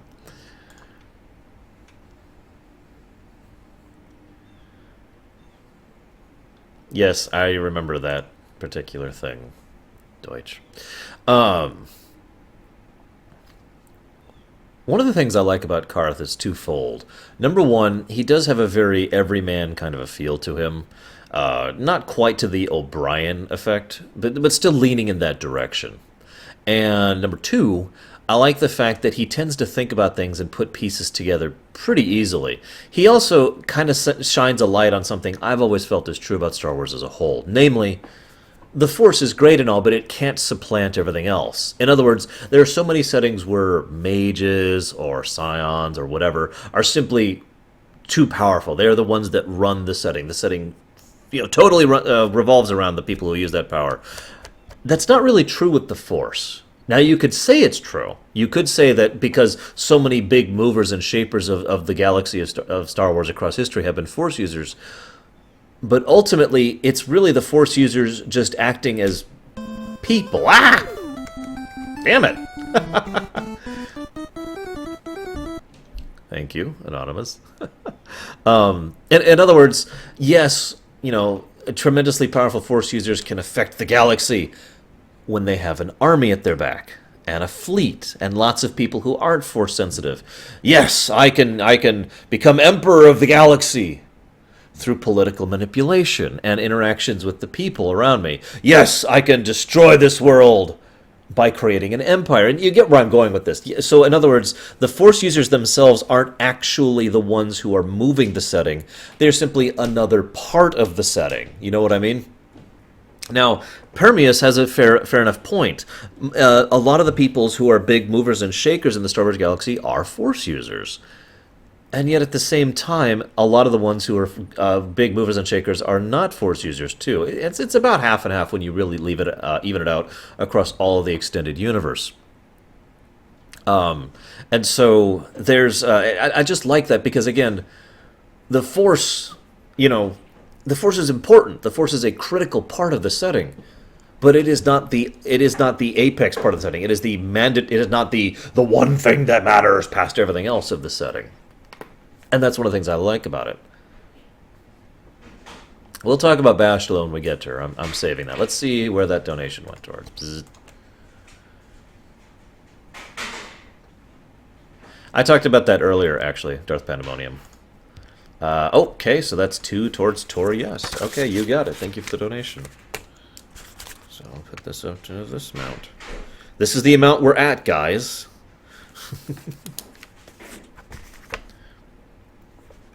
Alright, there we go. Don't be ridiculous. You've more than proved yourself since the crash. We wouldn't have made it this far without you, but still. You implying I had something to do with the crash? No. Well, maybe. Don't get me wrong, it just seems odd that someone Bastila's party specifically requested to transfer aboard happens to survive. Why would Bastila request my transfer? The Jedi requested numerous things when they came on board, but now they practically took over the ship as far as I could tell. Considering your connection to Bastila and the Jedi, whether you know it or not, your presence here seems a little convenient. I'm probably... Oh my gosh. And this is probably nothing. I learned a long time ago not to take things at face value, however, and I hate surprises.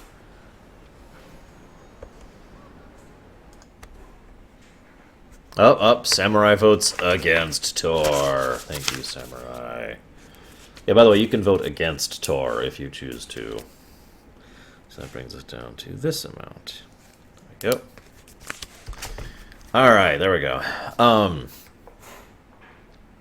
This is more tying into Karth's personality in a nutshell. He is such an unusual type of character. I know he gets a little whiny. There really is no denying that. And yet, the way he portrays himself, not only is he thinking about things and putting pieces together and actually trying to determine what the heck's going on, but at the same time, he is the kind of person who will accuse you to your face without rancor. It's weird the way he talks. It's weird the way he is. Oh my goodness.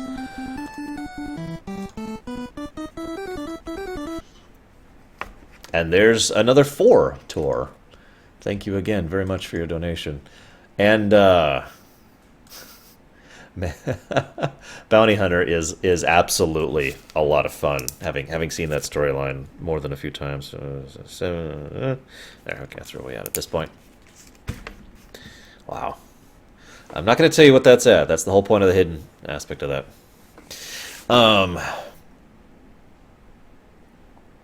But yeah, I guess that's it. That's all I got. Just moving on. I mean, I have to expect the unexpected, just to be safe. You do know we're on the same side, right? Look, it has nothing to do with you personally. I don't trust anyone, and I have my reasons. And no, I'm not going to discuss them, so can we just keep our mind on more important things? Oh my goodness. I'm having trouble keeping up here. There's another 2 from Spooky. Thank you again.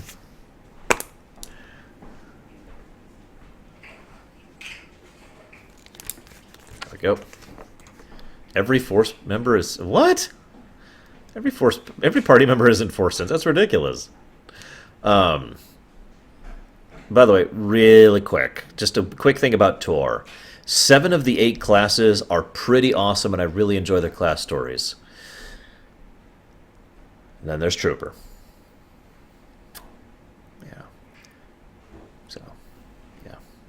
I have no idea, Spooky. I really don't. I mean, I see your name on the list right here. I've got a list that shows the donations. I have to refresh it, but when it refreshes, it's like, aha, Actually, KoTOR, no, I haven't. I've been kind of trying to keep up for this. No! Bad chair! Bad! All right. You're pretty damn tenacious. You know that? We'll talk about it, but later. Right now, I just want to get going. I will be if we play Tor, James Hogan. I refuse to play that game free to play anymore because of how much it penalizes you for doing it. A plague spread. Where am I going? I am going this way. Streets. We cannot sit idly by while... Smuggler was fun, mostly because of the dialogue. The plot of Smuggler was pathetic, but the dialogue and the characters helped lift it up. Oh, we'll see, Full Metal. We'll see. But then again, the plot of several of the Tor class ones are also bad and can be salvaged by good dialogue. Bounty Hunter is another good example. The plot of the Bounty Hunter is, you're a bounty hunter. That's pretty much the plot.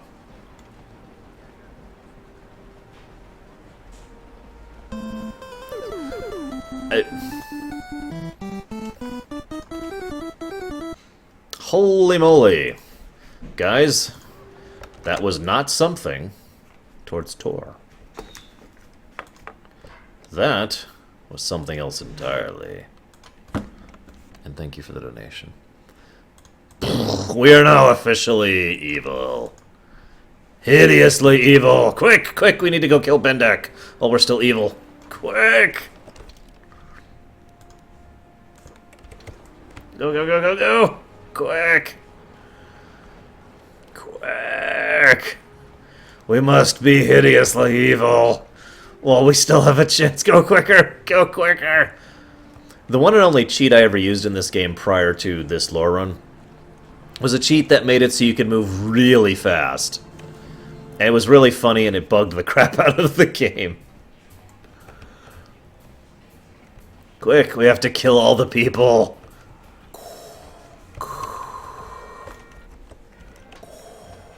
No, I will not. Ultimate Paradox. Yeah, blah, blah, blah, blah, blah. Not too many people want to fight a deathmatch anyway. Some are scared. Some think it's wrong to kill someone for credits. Well, let's just get on with the match, because I'm evil. I'm ready. No! I'm still evil. With me now on a journey to the savage days of years gone by, to a time when 2 combatants entered the arena and only one came out alive. They're illegal. They're banned. Yes, James Hogan. Absolutely. I gave my word. But we've got one for you tonight. And I don't break my word. A good old-fashioned death match. In this corner, a living legend. A man whose very name would make his opponent shake in their boots. Uh-oh. If any of them were still alive. Out of retirement for one last battle. Bendak Starkiller! And who would be crazy enough to step into the ring with such a lethal legend? Who would be mad enough to face almost... Yeah, suddenly Revan's like, wait. For your enjoyment, ladies and gentlemen. It is the better ending, I agree. Other than the horribly evil thing you have to do.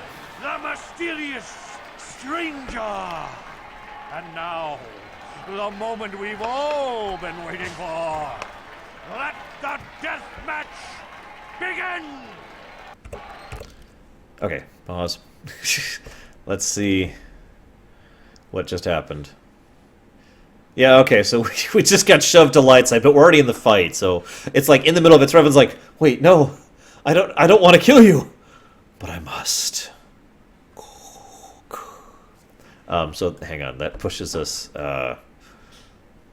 towards this now. But again, we're still gonna kill him. We already got the dark side points. Someone asked a question. I was gonna answer it. I don't remember what it is. Whatever, it doesn't. I'll get to it. Run! I remember this. Even if John had reminded me. I remember these damn grenades. Come on, run out of grenades. Oh, he's out.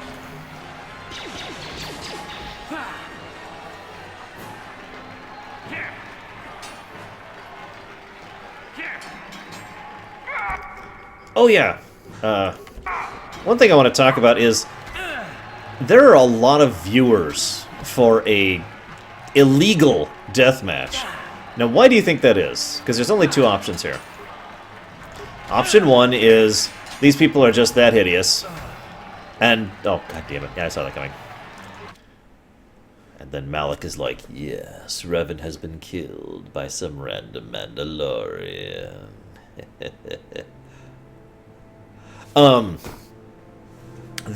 So, is this deathmatch this prolific because of, there's only really two options.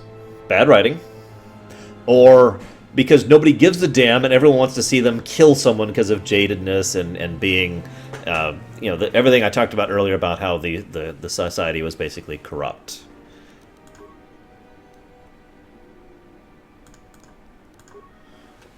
Let's see how far back we are. Oh, we're not that far back at all, I think. I thought I hit save right before. Really, Jonko? I want to see if I can trigger that. In this corner, a living legend. A man whose very name would make his opponents shake in their boots. If any of them were still alive. No, we're still evil, sure you.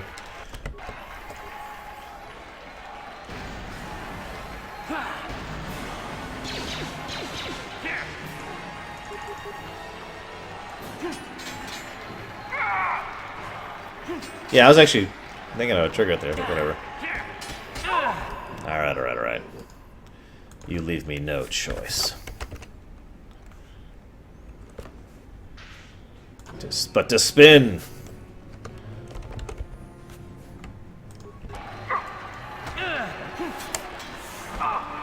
I didn't even know this was a cheat.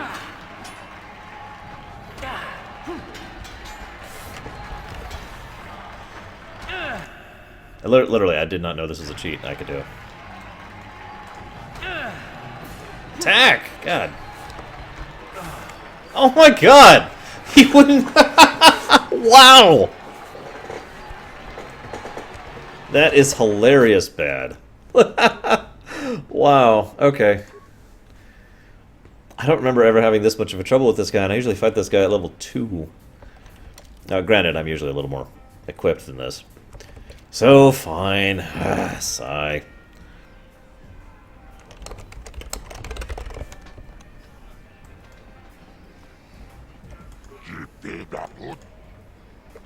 Oh, right, we're light side, so...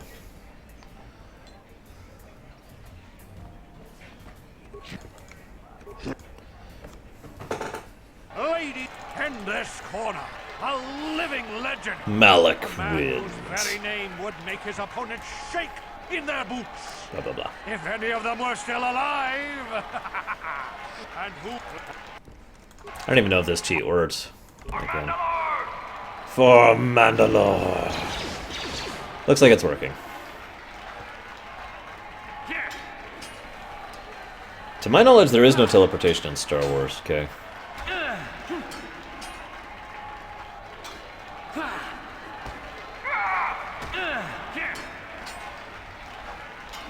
Wait a minute, I feel like I'm not hitting him at all! You cheater!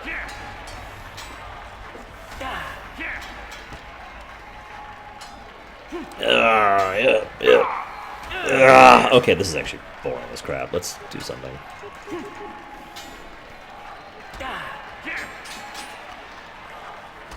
God, my chance to hit is pathetic right now. Seriously, look at this. I am just missing like crazy. Look at that.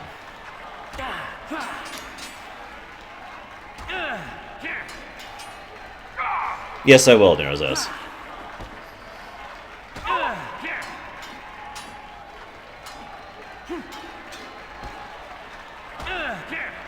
Yeah, the fact that there's no music here is actually bothering me a little bit. I get why, but it's still a little blah. I know Flurry misses more often, but my hit chance is already pretty low.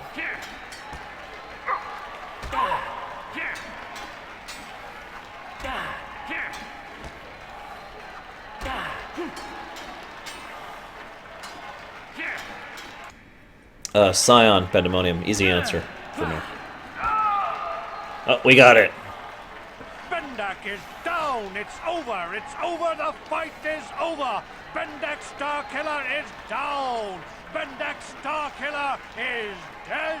All hail the mysterious stranger, the greatest duelist to ever grace the rings of Taris.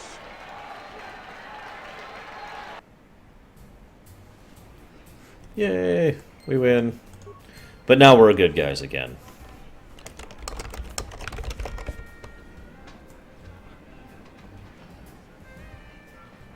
Hopefully that turned it off. If it doesn't, I'm going to be a little bit upset. So I'm actually not going to save just in case that invulnerability sticks, because I don't want it to.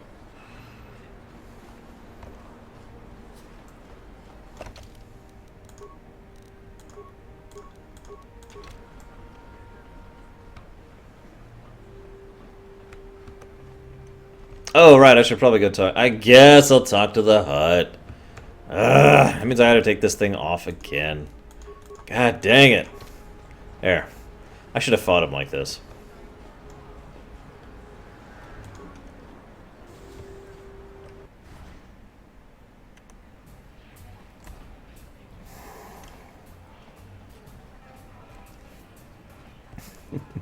Finally, I killed him, and then I'm like, wait, I shouldn't have done that. This is great. You beat Bendik. You're a legend. Whenever anyone asks, I can say I was the first duelist the mysterious stranger ever beat in the ring. I'm gonna be famous. That's the only one I don't know if the others say anything I don't different. think you had a chance against Bendik, but you sure showed me. You showed us all. Too bad your career as a duelist is over now. I mean, nobody's gonna be stupid enough to go up against you anymore. Not even Twitch. Kind of funny, isn't it? You win the big match, and you kill your career. By the way, that's their in-lore explanation for why you can't do any matches henceforth. Congratulations, stranger. I never thought anyone would beat Starkiller. Did you know it was because of him that I became a duelist in the first place? As a little girl, I used to dream of meeting him one day. When I finally did, the guy was a complete slime ball. Made me realize I had to be cold and ruthless to survive. Like him. And now, he's dead. There's probably a lesson in there somewhere. Something for me to think about, at least. Congratulations again, stranger. And goodbye. Revan.tv. Ah!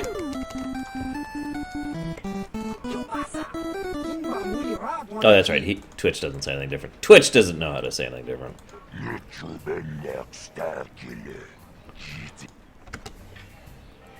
No.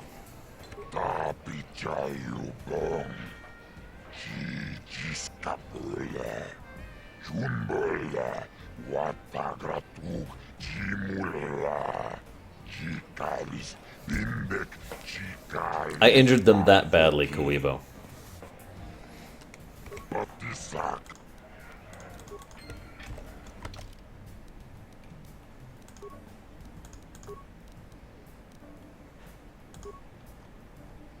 Why don't you equip that, Garth? Whoop, whoop, whoop. What? Yeah, Bendak's blaster is pretty good. I mean, it's okay. Let's check this. See where we're at.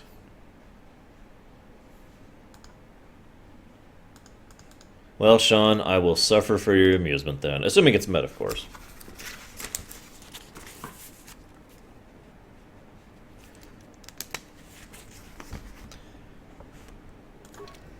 Oh, right. Go ahead and buy the thingy. Somewhere around here. I'm not here to chat. I just finished a long shift at the military base, and now I'm just looking to relax. Is this her? Where did you get those clothes? A trash compactor in the lower city? And where are those drinks we ordered? Who are you and why are you bossing me around? Why is the help here so incompetent? One word from Daddy and I could get you fired. Are we light side right now? Hang on. Damn it, we're light side right now. How dare you speak to me like that? Daddy's going to hear about this.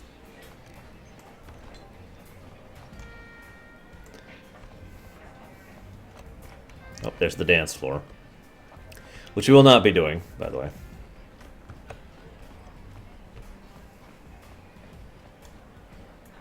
You must gather your party before venturing forth.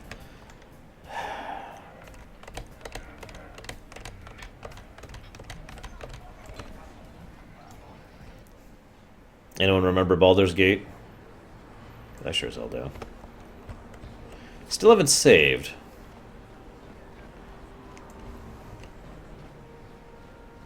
I will never do the dance floor. Daddy! Oh, that wasn't a good indication of whether I'm invincible or not still. Oh, right. I need to go over here for some reason. Ah, the detonator, right. Karth was at the dance floor, guys. We already went over this. Hey. Hello there. I haven't seen you in my shop before. Allow me to introduce myself. My name is Kebla Yurt. Welcome to the Equipment Emporium. You looking to buy some supplies? My shop's the largest one in all of Upper Taris. Best selection on the planet. Whatever you need, I've got. Well, mostly. Mostly? What do you mean by that? The Sith confiscated all my heavy weapons, and they impounded all my ships and swoop bikes. But I've still got a real nice selection, if you're interested. What do you got for sale? Just so you know, the prices on the items are final. No bargaining here. This isn't a swap meet, okay? I only deal in top-notch stuff.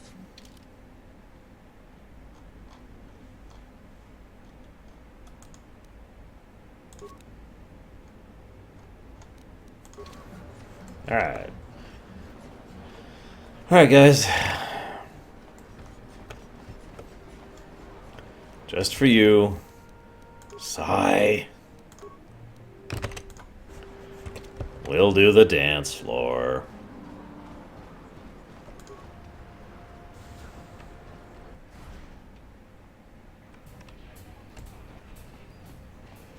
Sigh.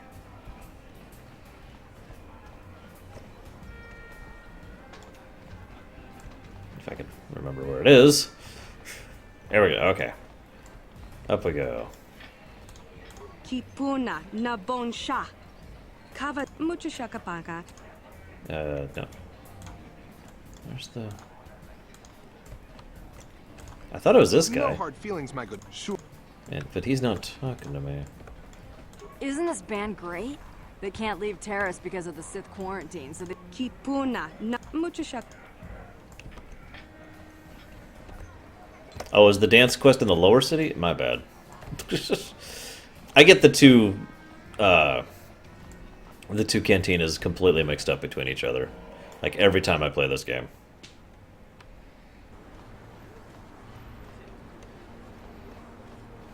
And yes, we're going to be walking around in our underwear from now on. And we're going to be ignoring this loot just to piss off anyone who wants us to loot. Yeah, we got to go back to the slum where we belong. Ah, stretch.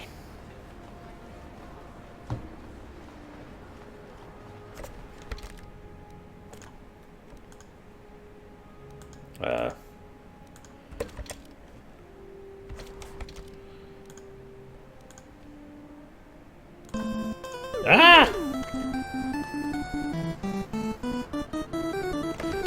Okay. Invulnerability 0. Yeah. Invulnerability 0.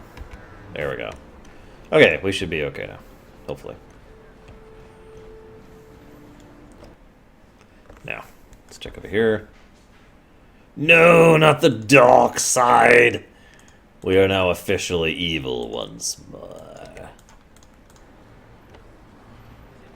The time has come, my friends, to conquer and destroy.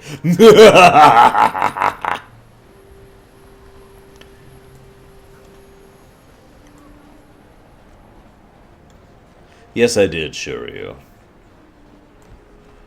Florida man. Hang on, we gotta tell this racist that he's right! It pains me to see that an alien lover such as yourself is still allowed to walk free. I've seen how the Sith operate. I know they will support my anti-alien policies. When the day of reckoning comes, you will suffer with the rest of the scum and alien lovers. Okay. You are like all the rest. Apparently we can't agree with him anymore. Oh well. Apparently we can't agree with the bigot. Damn it! I was trying to be stupid and evil. Sorry for being redundant. Pandemonium, the most likely next one is the StarCraft one. Or no, excuse me, the Kingdom Hearts one. And we also have a World of Warcraft lore run planned, and a StarCraft lore run planned. No, quick! I'm gonna refuse to check the donation just long enough to kill someone. Where is someone? Oh, okay, fine, I'll check the donation.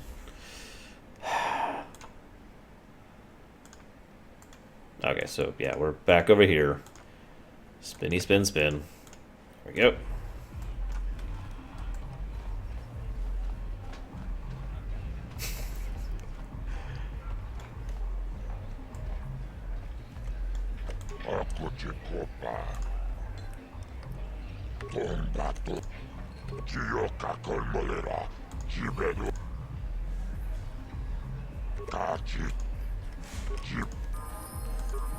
Hey, Karth dinged. Ready? Oh god, I'm suddenly role-playing as the Hulk. Okay, recommended, because I don't care.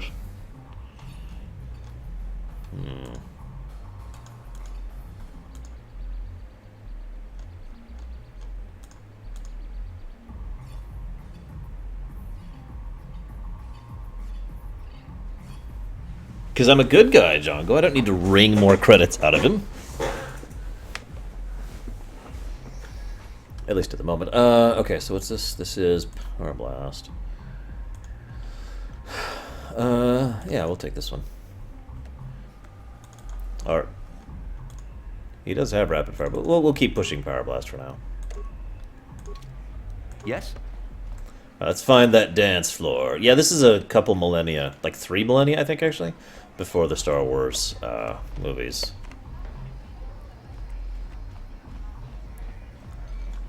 Huh? What? Oh, sorry. I didn't see you there. My attention was kind of focused on the Twi'lek dancers. Look at them waggle those head tails. I don't normally go for these alien girls, but I've had some bad experiences with my own species lately. Maybe it's time for a change. Know what I mean? Drew, yeah, it's generally accepted that wielding a lightsaber is actually really, really hard to do, mostly because there's a lack of weight differential, and you're basically waving around a small stick, so it doesn't actually work that well. You're here about that? I guess Zax must have mentioned me to you at the bounty office. Fair enough. I don't care who takes her out. Just so long as the job gets done. I can't let her get away with what she did. That wench tried to cut me with her vibro blade. Wait, are we light side right now? Because, I mean... Because she's crazy. She started screaming that I was making advances, and the next thing I know, she's coming at me with a knife. Yeah, right. Sounds to me like she was defending herself. I admit I was drunk. Maybe I got a little fresh. but it was no big deal. She didn't have to cut me. Oh, well, still light side, so... What? I can't do that. Think how it would look. I work for Davik. I've got a certain reputation to uphold. I can't let her get away with this. There has to be payback. Although, I do feel a little guilty about all this. Dia's a good-looking gal. It'd be a shame to kill her. Tell you what, I'll take 200 credits in exchange for lifting the bounty. Hang on. First of all, the only reason he doesn't want to kill her is because she's hot. Also, I hate you, Permeus. I just want you to know that. Second of all, what? You know what? Whatever. Let's go check our donations here. What do we got? What do we got? Uh-oh. My thing crashed. There we go. Okay. So...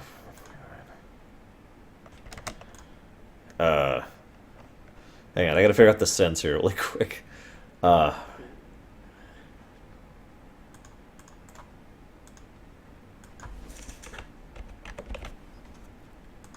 we go. Here we are. So now that we are evil, well, we will definitely, instead... Well, we could go after Dia and kill her, because that sounds like a dark side thing to do, but at the same time, we're trying to lean towards Gray, so...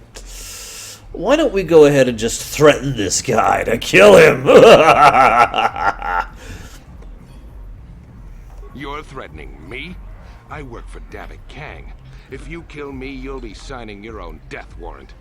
Do us both a favor and don't waste my time with stupid threats. I can't kill him? Okay. I'll be going now. Fine by me. I guess we're gonna have to go after Dia. But first we're gonna go to the dancing floor. Hang on. We gotta dance evilly. We must kill everyone evilly.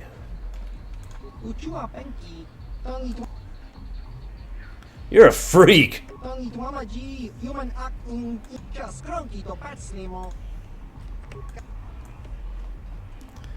Damn it, why can't I kill that guy? No! No! Must kill. Where's the dancing guy? Quick, I need to kill people before I... No! They're still coming! Damn it! No! No!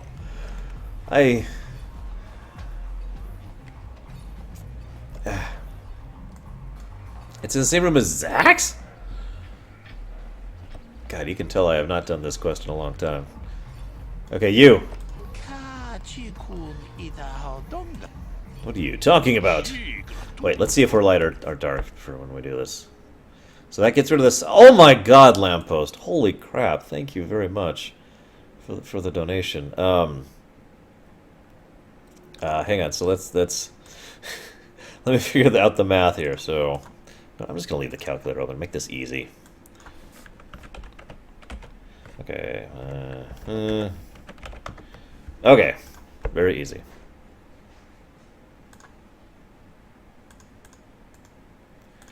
We're suddenly good guys again, guys.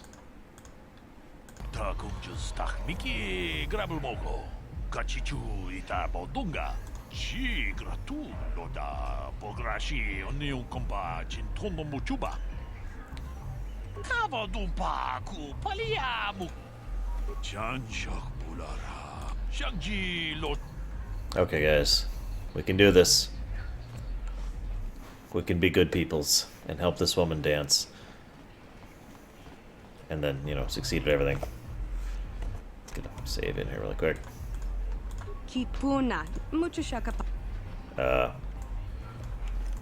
What? Damn it.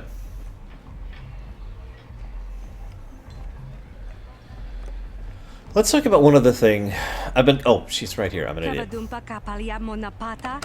Let's talk about one other thing really quick that I want to talk about with regards to the lore of this place. One of the things that they go out of their way to do, it's a twofold step.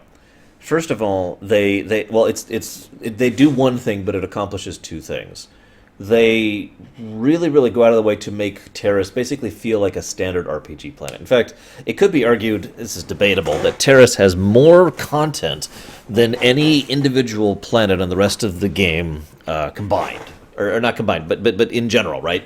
No other individual other planet has more content than Taris.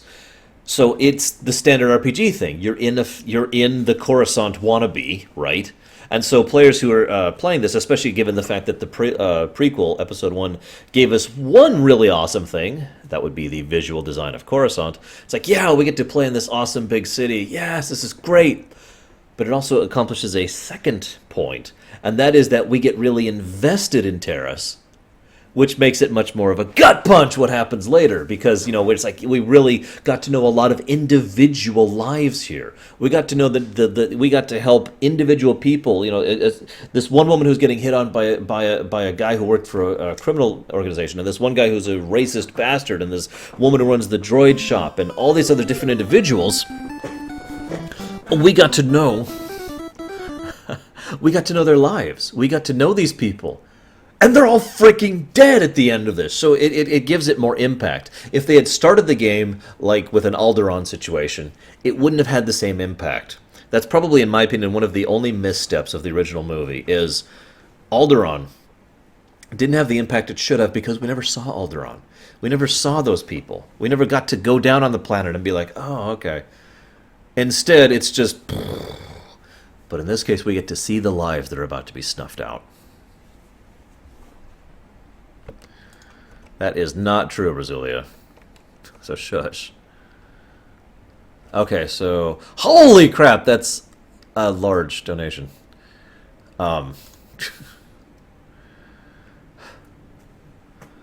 Except for Duncan. Yeah, there's the large one that I just saw. Yeah, I know, Reach Network, they kind of ruined that with Tor. But whatever. I believe Empire at War is the first thing we saw Alderaan, which is very recent, by the way. And of course we saw Alderaan in Tor, and forgive me for the quote, but Tor did one great thing for the franchise, and that is, we all wish Alderaan had been blown up earlier, because screw that planet. But anyways. So first of all, thank you very much for your donations. I'm trying hard not to be affected. I really appreciate you guys continuing to support me and support doing lore runs and support doing videos. So I hope you guys enjoy, because that is the idea here, to continue to provide entertainment. Since I am, you know, that's what I do. I'm an entertainer, right? At least theoretically. So I hope you guys do find me entertaining, and if you don't, then I am sorry. But yeah, for those of you who haven't played Tor, Alderaan is a mess. We'll be showing it if we play Tor, which, by the way, half of what was just donated is going to the Tor, to us playing Tor. So, so let's push down here.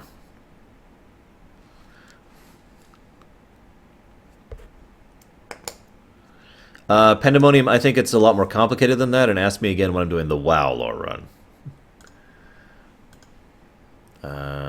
Hang on, I need to do some math really quick. Again, this is why I just leave the calculator up here. Thank you, cheese filling. Like I said, I try to be entertaining. I really do. I don't know how well I succeed, but yeah.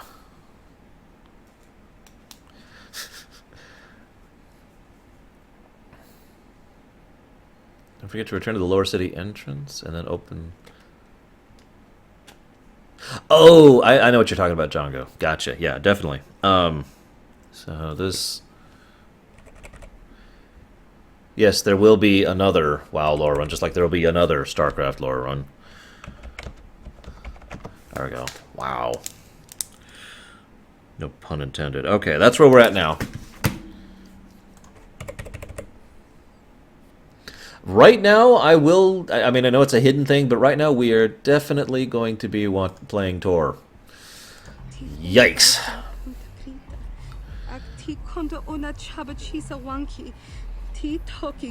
Hey, I appreciate it, Shiren. I really do. You guys are awesome. Bro fist.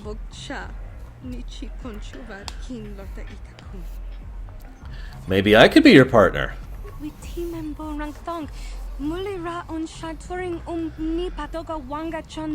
Yes, I have played Sins of a Solar Empire. On the stream, actually. Although it's been a while.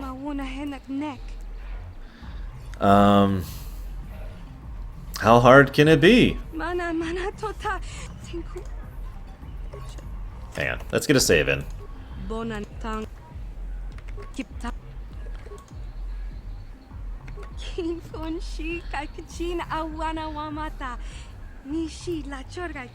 Alright, guys. Let's do it.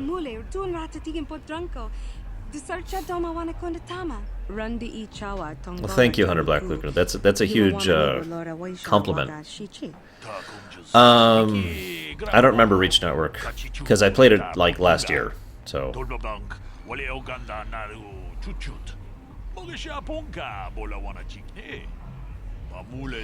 Lilu, that is close, but not accurate. I hope soon, Dripple. I really want to give you guys custom emotes and get better support for my stream so you guys have quality options and that kind of stuff.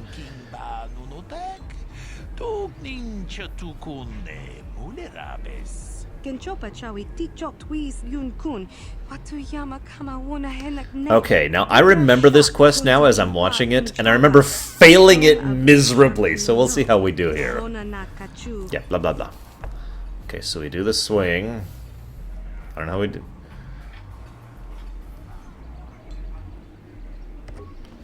Is this just a dexterity check? I don't actually remember how this works. I've got bad dexterity, basically.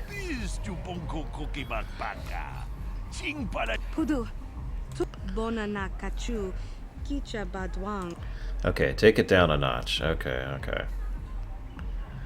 Arsha's chair, don't worry. So she wants me to take it down a notch, so we'll do this.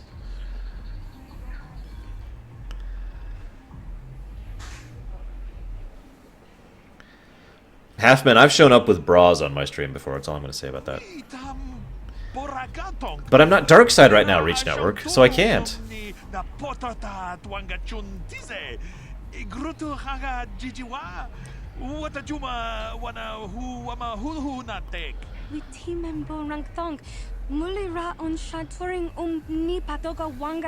Alright, let's keep it simple, stupid.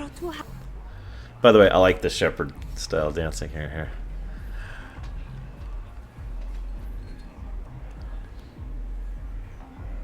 Ruin her audition by taking a dive is literally an option, by the way. So let's do the simple thing. Oh my god, they're doing the hand things.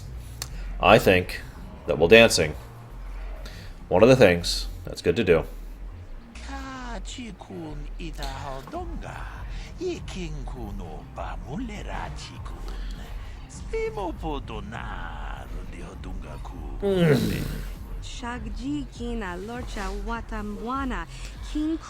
No, I want to hire this Revan guy to be my dancer. And then Revan spends the rest of his days being a dancer in cantinas.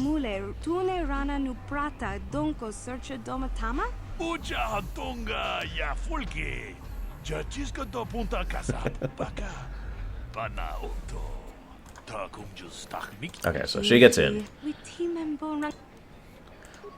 Now, do you think these two get off planet given the quarantine? Or do you think they die horribly? How's that for a fun thought? Like I said, it's one of the reasons I like the Taris section, because they actually bother to flesh out the characters and make them characters, even if they're only there for one shot, so that you then actually feel it when they frickin' die. There is an actual Star Wars language of Huttese, but it was developed... Actually, I don't remember when it was developed in relation to this. But it was developed kind of far along in the Star Wars history. In real life, excuse me. Alright, so let's go... Oh, right, apartments. Let's go to the apartments next. We're kind of 100%ing, at least we're going to try to, mostly because we want as many dialogues as possible. Because it's a lore run, and that's how that works. I am more than willing to cheat to make that happen. In fact, I'm pretty sure I'm going to be trying to follow Django's build, but I'm pretty sure I have to cheat in order to get the... Oh my god, Raskor! The heart attack that I just got. Damn it, Raskor. the repair skill necessary for HK-47, which is one of the hardest things to do in most of my runs when I'm doing this normally. Uh-oh. I see what that donation was towards. Guys, it is time to be evil.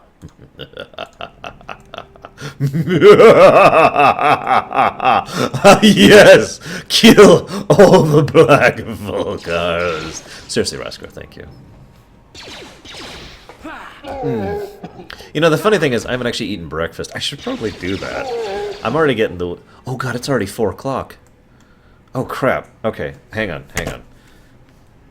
I have a dinner thing in an hour and 35 minutes, and I need to find out if I'm going independently.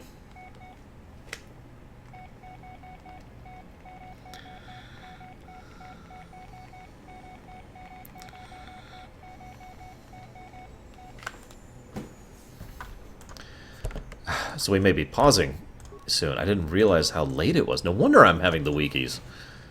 Like, I'm actually genuinely astonished at how late it is. Oh my god, guys. We're not even out of Taris. Okay, it's time to bum rush through Taris as an evil bastard. We will take everything. We will loot everything. We will kill everything! Oh no, it's not... Actually, New Vegas isn't depressing for me at all. Darth Pandio, it's basically pragmatism that I list Fallout 3 rather than New Vegas, because otherwise I would just list Fallout 3 alongside New Vegas. But the impression, the implication here, KoTOR is that good. I've completely lost in this game. I'm not really getting into the combat because I never do, but man, I love this game. But oh, I remember this. But basically, when I say Fallout 3 is among my favorite games, what I mean is the Bethesda-style Fallout games. So, considering Fallout 3 and New Vegas the same game, if you understand. I know a lot of people hate that, but I don't care. Niruki, it's actually funny you say that. I can't capture it as a window, and I can't capture it as a game. I will show you how I'm capturing it. See this? This is my chat. And here's my OBS. I'm capturing the monitor. It's actually the only way to capture it without using the Xbox version. You actually have to capture the monitor. It took me a while to set this up. Shoot. Okay, yeah, I'm... okay, so... I'm trying to think of when I need to leave to go... Because I'm meeting them at dinner. And I'm going to be leaving... right before, and it's up there, so I think I'll leave at about, in about 50 minutes. That's when we'll leave. I'm sorry, Takoida. You do kind of get used to it after a while. Okay, so let's see. How do we do this? You know what? Thank you, Dios. That works. We'll just do that. Alinda is first. Ah. No, that's not. Alinda. There we go. And then Uja, which is... No, don't. Which one's Uja? Where's Uja? It's that one there. By the way, I do plan on coming back and continuing streaming once I'm back from dinner. Just a heads up, everyone. And yes, we'll be streaming all day, every day, until I'm done. That's how our lore runs work. So this will be continuing tomorrow and Monday and however long. Let's see. Uji, Lupa.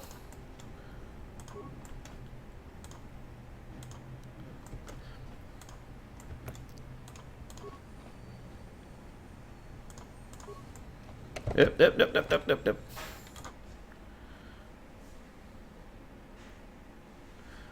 Photo is next, which should be this one. Ta-da! Bzz. And we get... nothing, really. Some armor for Karth.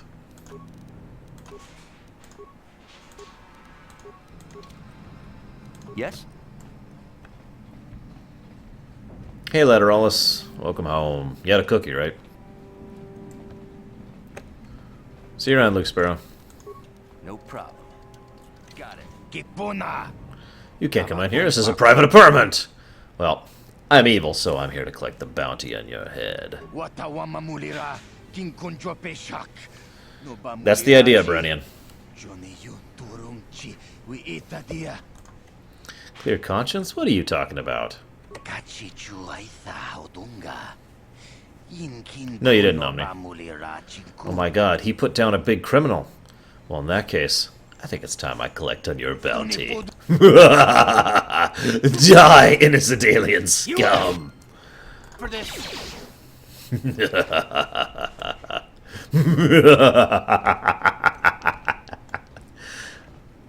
You must understand that there is more than to the Force than the narrow, dogmatic view of the Jedi.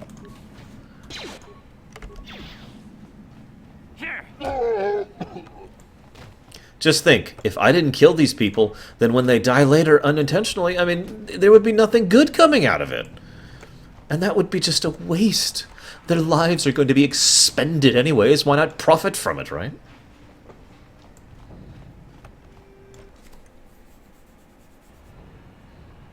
What? Why would I loot an apartment? Okay, fine. I'll go loot his apartment.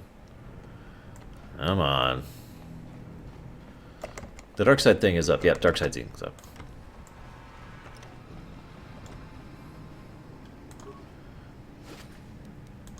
I will take all of your things, and none of you will. Yeah, I know. It's actually kind of unlike what most games do. Most games, I've noticed, when they have a good and a bad side, no matter what it's called, the good side is usually rewarded with lore, story, characterization, that kind of a thing. The bad side is usually rewarded with gameplay mechanics, with regards to, you know, extra experience, or better weapons, or equipment, or more money, or whatever. You ever notice that? It's actually a fairly common thing in gaming to have that kind of mentality, to be like, you know, because it makes sense, doesn't it? Most players who don't give a damn about the characters or the stories, who have no investment in it, are more inclined to just be like, screw it, die, get out of my way, as opposed to most players who are more inclined to actually give a damn about the story, are more inclined to actually you know, being interested in that kind of a reward, hence the good side of that thing.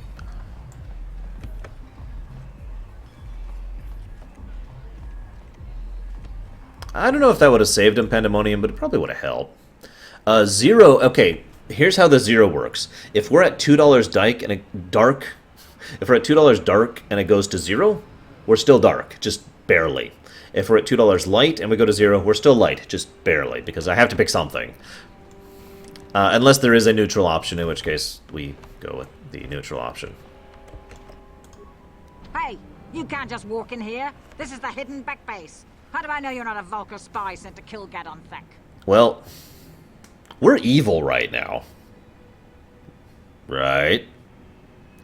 So, I go wherever I want. Maybe so. But this door is locked. And it's going to stay that way until I'm satisfied you're no threat to Gadon or the hidden backs. Very well. I must seek Gadon's help. I was told to speak to him.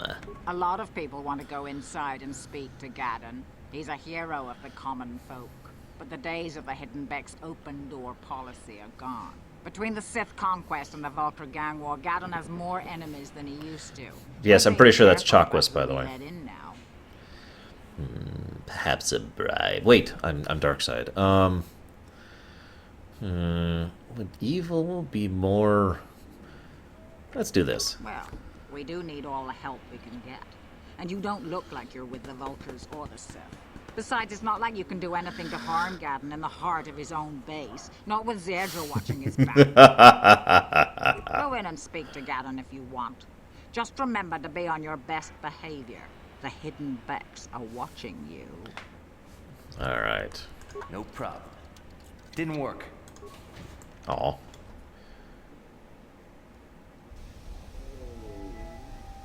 Yes, I do, Hunter, actually.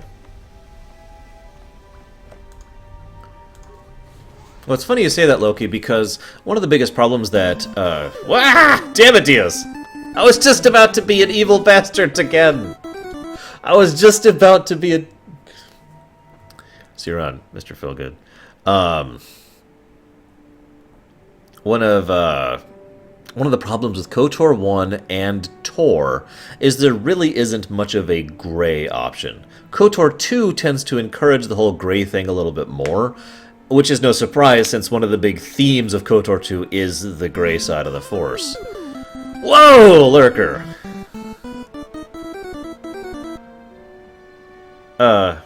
Anyway, so like in KoTOR 1, the only way to actually really be gray is the same problem you have in Tor. The only real way to be gray is to be dark and then light and then dark.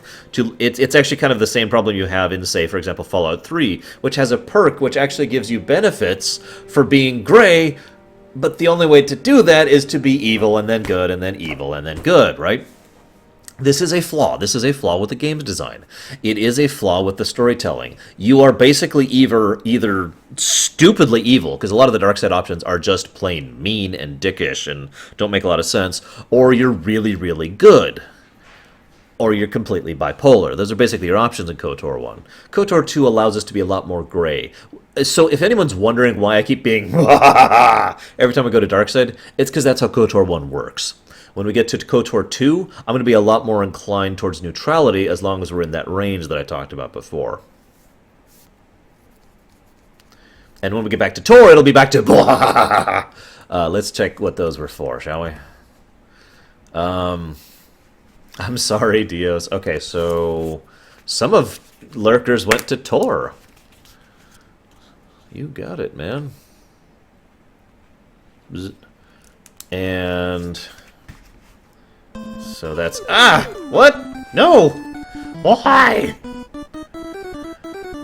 Okay, so... so... 55... so we are now over here. At this amount. Alright, let's do it. So we are now a saint again.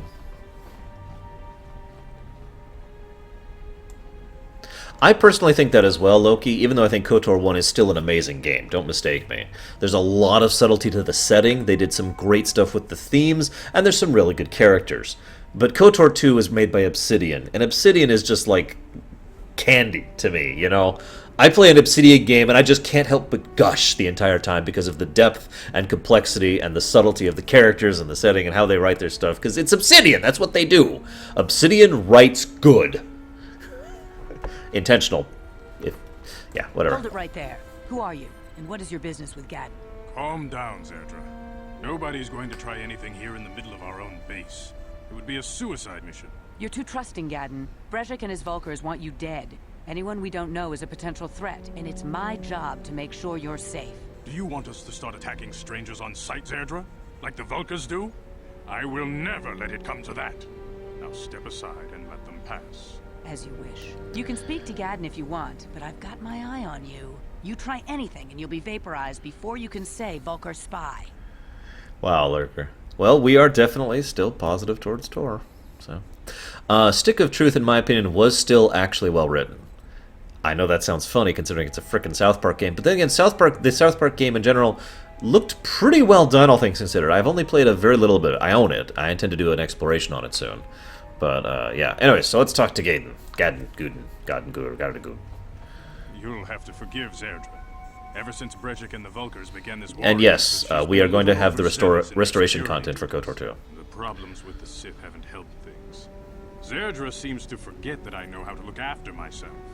Now, how can I help you?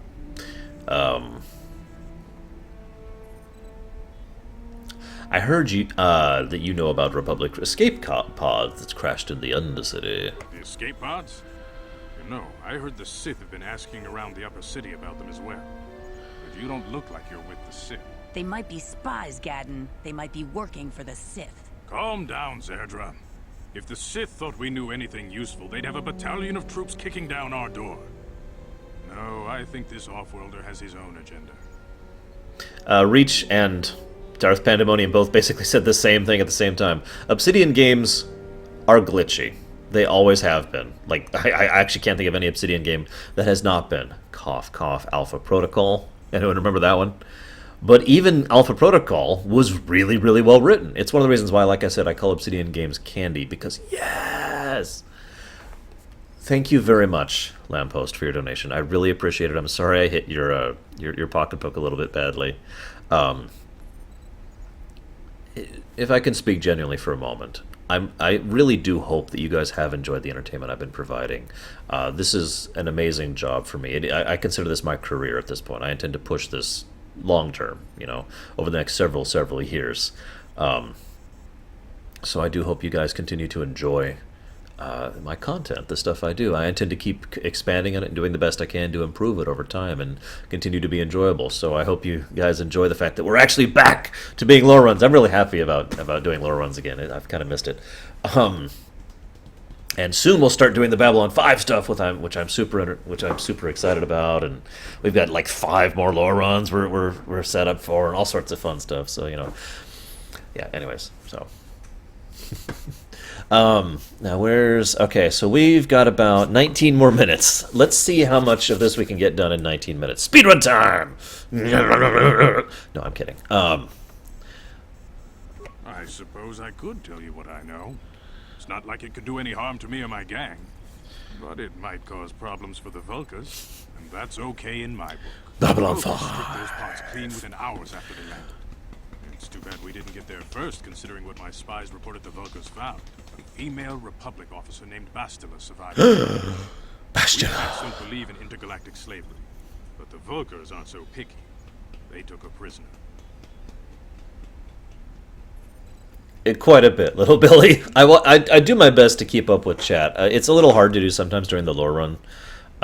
So if I miss anyone's comments, by the way, let me make this absolutely clear. I'm not ignoring you, okay? It's because I missed it, or I wasn't reading quickly enough, or I was in the middle of talking and I got distracted. So I am never intentionally ignoring anyone, okay? So feel free to be like, hey, you didn't say something, and then mention something else. We must rescue Bastila. Even as a Darksider, I'm against slavery, because I followed the Sith code! Normally, the Vulkars would take a captured slave and sell them for a nice profit to Davik. Did someone called Redix just say something? But a Republic officer is no ordinary catch. I still think Bastila is just a Republic officer. That could work to our advantage. Maybe she'll even figure out. And yes, this will all be going to YouTube, by the way. On her own. She's too valuable to leave with the Vulkar scum at the base. Absolutely, Pencil. Brejik's probably got your Republic friend hidden. I got dozens of games to explore. You'll never find her. I will never notice you, Schmeidhoff. I'm afraid your friend has become a pawn in Brejik's game to take over the lower city. He's offered her up as the Vulkar's share of the prize in the annual Swoop Gang race. By putting up such a valuable prize, Brejik hopes to win the loyalty of some of the smaller gangs. Their numbers will allow him to finally destroy me and my followers. So how do you propose we go about rescuing Bastila then? Well, we can't fight all the gangs. Yes, Loki. Only hope you have of rescuing Bastila is to somehow win the big season opener of the Swoop race. So, a couple of points, really quick. First of all, we have an interesting situation here where Bastila is being offered up as a slave, as a prize in a political game. Now, this is one thing that BioWare tends to do very well. They make politics interesting. They do good writing when it comes to politicking. See Dragon Age Origins for an excellent example of that. Although they did that before this in a game called Neverwinter Nights, which also had some excellent politics. That was actually interesting. Pausing really quick to answer Chemic. I didn't actually record it locally, Chemic, but I might put it up to YouTube. I don't know. It depends on you guys. Back to this. So this is another interesting situation where we've got a political situation going on, and it's funny because it's a small scale politics. It's literally a gang who wants to gain brownie points, basically, just a few additional little. An increase in standing, basically, with the other gangs, to be able to call on them for a favor to take out his rival gang, which is this one, right? The Becks, the hidden Becks. And it's all just this wonderful little political maneuvering, which is great because it's so small scale, but again, very personal. We get to see this tiny little political maneuvering, so we understand that, we understand a concept of scale. That's one thing BioWare does very well. The galaxy is at stake here. But we need to understand that if you constantly talk about the galaxy, we're going to lose sense of scope. We're going to lose a sense of the reality of the situation. And they need to show us the little stuff. They need to show us the small stuff. Again, something BioWare does very well. But there's the other thing I want to talk about, and that's the fact that this is a woman being sold as a slave. The implication there is obvious, right? And yet, there's one little natch to that, and that's the fact that she's a frickin' Jedi. So I can just picture how that would go. All right, I will use you at my will, and oh god! And then Bastila turns to the dark side. And yet, all of that is dependent upon the idea that Malik isn't a frickin' idiot. So can you imagine how horrible that scene would play? Bastila breaks out of slavery of the people trying to molest her, and she's like, I'm good. And then Bastila goes to leave, and then the planet starts kind of falling apart because it's being base delta zeroed. Yeah. Bastila is also an excellent example of someone who leans too hard on the Force, by the way. Again, I'll talk a little bit more about her when we get to her. And Thohador, yes, I definitely like paying attention to my chat. It as I've said before, I don't get the point of not. You know, why would I be streaming if I wasn't interacting with my chat? You know. So, I might be able to help you with this, if you'd be willing to help us. We both have something to gain here, and much to lose. By the way, I know I keep referencing the Morden thing. I just like to say that I was thinking about the Morden thing before Morden was a character, so it's not like I'm aping him. But he did put he put it into words perfectly. Morden's whole thing about, we can't picture the galaxies, so we have to look at our favorite nephew. The quote that Cashel just set up there, that is a perfect way to emphasize that mentality I've always believed in. It's also been quoted before by Stalin, actually. You kill a million lives, and it's a statistic. You kill one man, and it's a tragedy. It's the same mindset. It's the same concept behind it. I do intend to still use your build, Django. I want to cheat as little as possible. I am doing one more cheat planned. I know I'm doing one more cheat. I'll give you a hint. It's for his lightsaber. Hey, Kurgle. Welcome to the stream. Shoutouts. I play all sorts of games. I have a series on my Twitch called Explorations, where I literally play a game I've never played before. And I go down the list just picking completely random games to try to broaden my horizons and to see whole new ideas of games, both for me and for my viewers, to see if they're any good. That's why I call it Explorations. I also like to speedrun, usually SNES era games and NES era games. And, of course, I like to do PC games like this for lore runs. I'll be doing one for StarCraft in the future, StarCraft Brood War, StarCraft 2, Heart of the Swarm. I'll also be doing something for the entire Kingdom Hearts series, and World of Warcraft. All that's planned as well. So, welcome to the stream. Don't be a stranger. So what are you proposing, Gadden? As I have this whole conversation in my head while Gadden's just like, is he thinking about what I was saying very carefully? The swoop race is for the lower city gangs only. I could sponsor you as a rider for the Hiddenbecks this year. If you win the race, you'll win your friend's freedom. But first, you have to do something for me. My mechanics developed an accelerator for a swoop engine. Ouch, Razilia. That's terrible. Can beat any other swoop out there. But the Vulkars stole the prototype from us. No, the they prototype. plan to use it to guarantee a victory in this year's swoop race. Dun, dun, dun. I need you to break into their base and Yes, steal it Chiren. back. Although it was also requested by Samurai. He made a special request for the Kingdom Hearts lore run. I missed a question up here. Hang on. Where was it? Lamppost. I don't dislike Bethesda's writing style. I just think Skyrim in specific had some lackluster writing. It's worth noting the DLCs for Skyrim kind of fixed that. I felt they had much better writing, so maybe they were just rushed with Skyrim. I don't know. Regardless, I think that I'm really looking forward to some good writing in Fallout 4, and I'm really, really excited about seeing what they do with the story, especially if everything we heard is correct, and it is actually occurring alongside Fallout 3 timeline-wise. Like, we could actually interact with AA23, I think was his name. You know, the gentleman in Fallout 3 who came from Boston. That would be cool, but whatever. So how am I supposed to get into the Vulkar base? Getting into the Vulkar base won't be easy. The front doors are locked tight. But I know someone who might be able to get you in the back way. Mission Vale. Mission Gaddon, you can't be serious. She's just a kid. How is she supposed to help them with this? Mission's explored every step of every back alley in the lower city. Plus, she knows the undercity sewers better than anyone. If anyone can get inside the Vulcar base, it's her. As an aside, I think one of the reasons I like Mission Veo so much is I have something of a big brother mentality, which probably shouldn't surprise you guys all that much.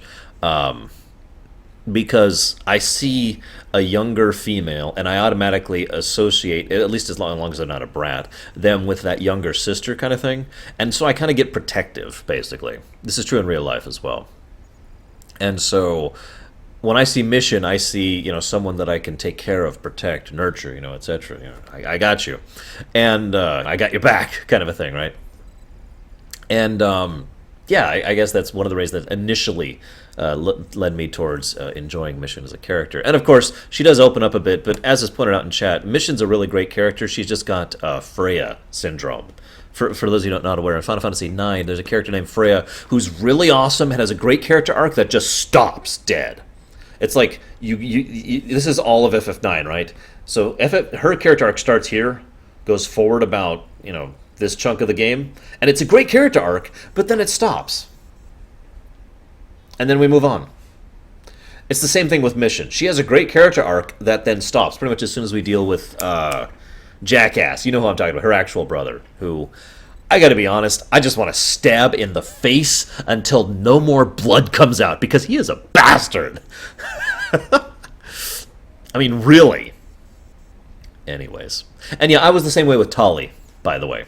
Even though I was a femship, I could never romance Tali, because Griff, that's his frickin' name. Griff, hate that guy. Anyways.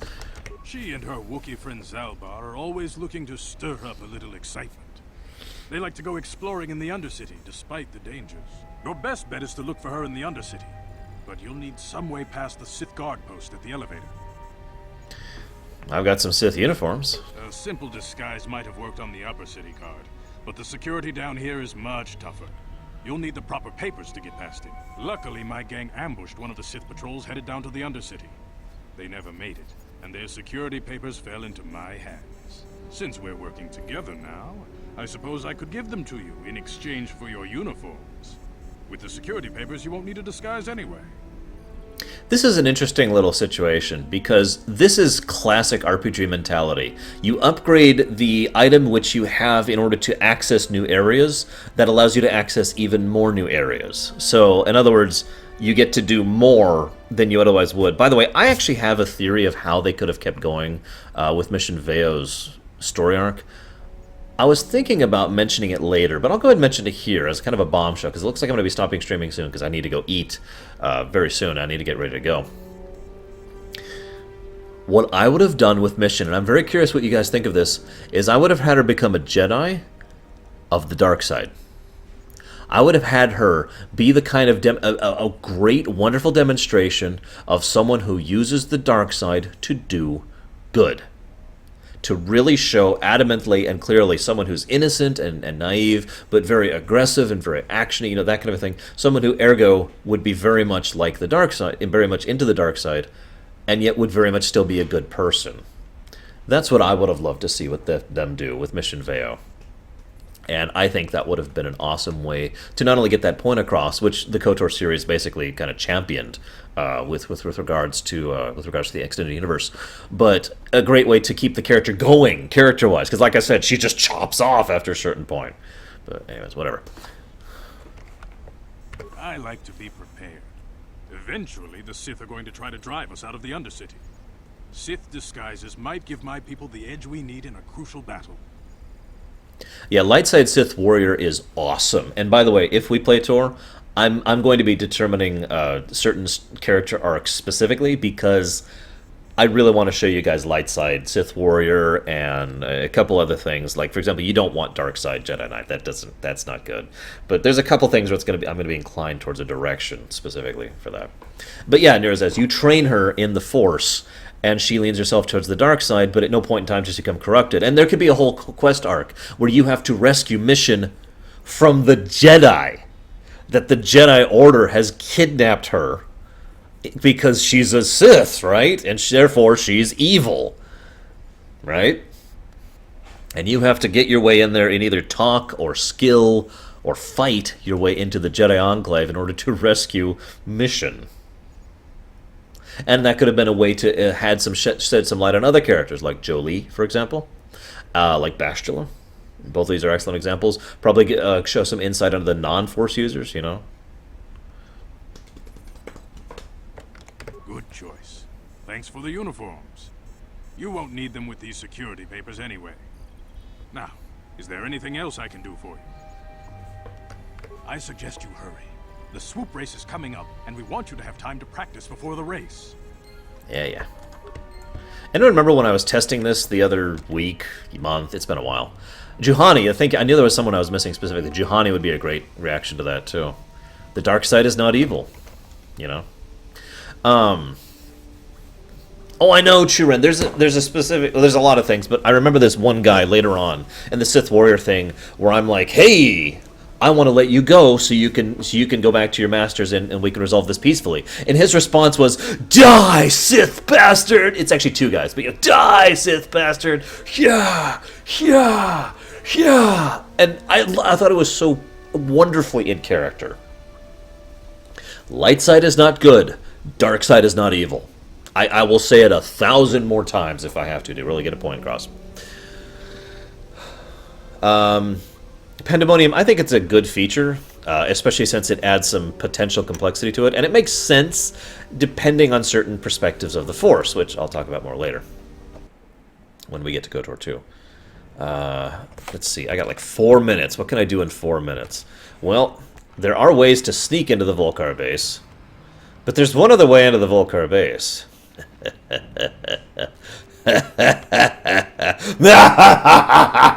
Wait, I'm not evil right now, am I? You want to let me in? That's an excellent question, Illyria. If I know anything from real-life history, all you have to do is look at the people whose skin color is slightly different than yours, and BAM! There you go. I'm sorry, I won't go there. It just bothers me. No, let me in. No problem. Didn't work. Damn, it's an impossible. Oh, well. Yeah, Darth Mar is actually a pretty good example, I'll agree. I also like how most of the big-name Sith are presented in Tor. Barriss, Thanaton, and Twitface. I can't think of her name. But the three of them are all very interesting characters, in my opinion, and really helped flesh out the game of Tor. I don't know, Pandemonium, when I'll be restarting, but it will be when I get back. Off the top of my head, How'd you like that? let's go ahead and say about 8 or 9-ish EST. Behind with your payments. What do you think just because you're in some gang, you don't have to give Davik his cut?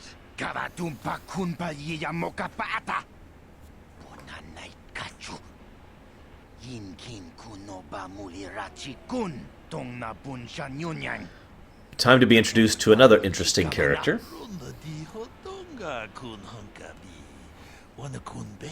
There's one last thing I want to talk about in this scene, and then I'll cut it off, because I got other things to do. Ah, so you want to play this the hard way. Okay. Like I said, that is only my interpretation of Man in Tux, but the fact that it can feed a loop back on you and change the way you act and interact is the main reason why I think there are actually sides to the way we interpret the Force.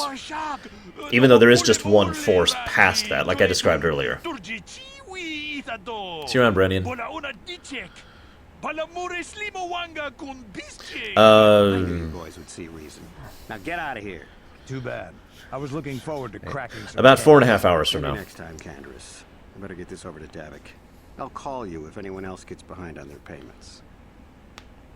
So that is Candaris Ordo. He's a Mandalorian. Those Vulkars are dumber than a Coruscant granite slug. They actually think being in that pathetic little gang of theirs makes them important. Gadon keeps his hidden Becks in line, but Brezhik's getting dreams of grandeur. If Davik's smart, he'll slap that young punk back down. Who are you? I'm someone you don't want to get on the bad side of. and I'm not one for small talk. I don't have time to stick around here anyway. Davik's got me working on a special assignment. So, interesting fact. He says he's not much for small talk, but he actually loves to talk about the past. His character is fascinating to talk about. I don't want to talk about all of his character right here, though, because I need to get going.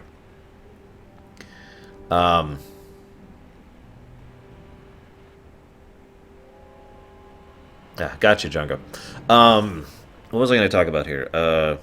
Mandalorian thing. Shoot, I don't remember what I was going to talk about in this thing. Oh, right.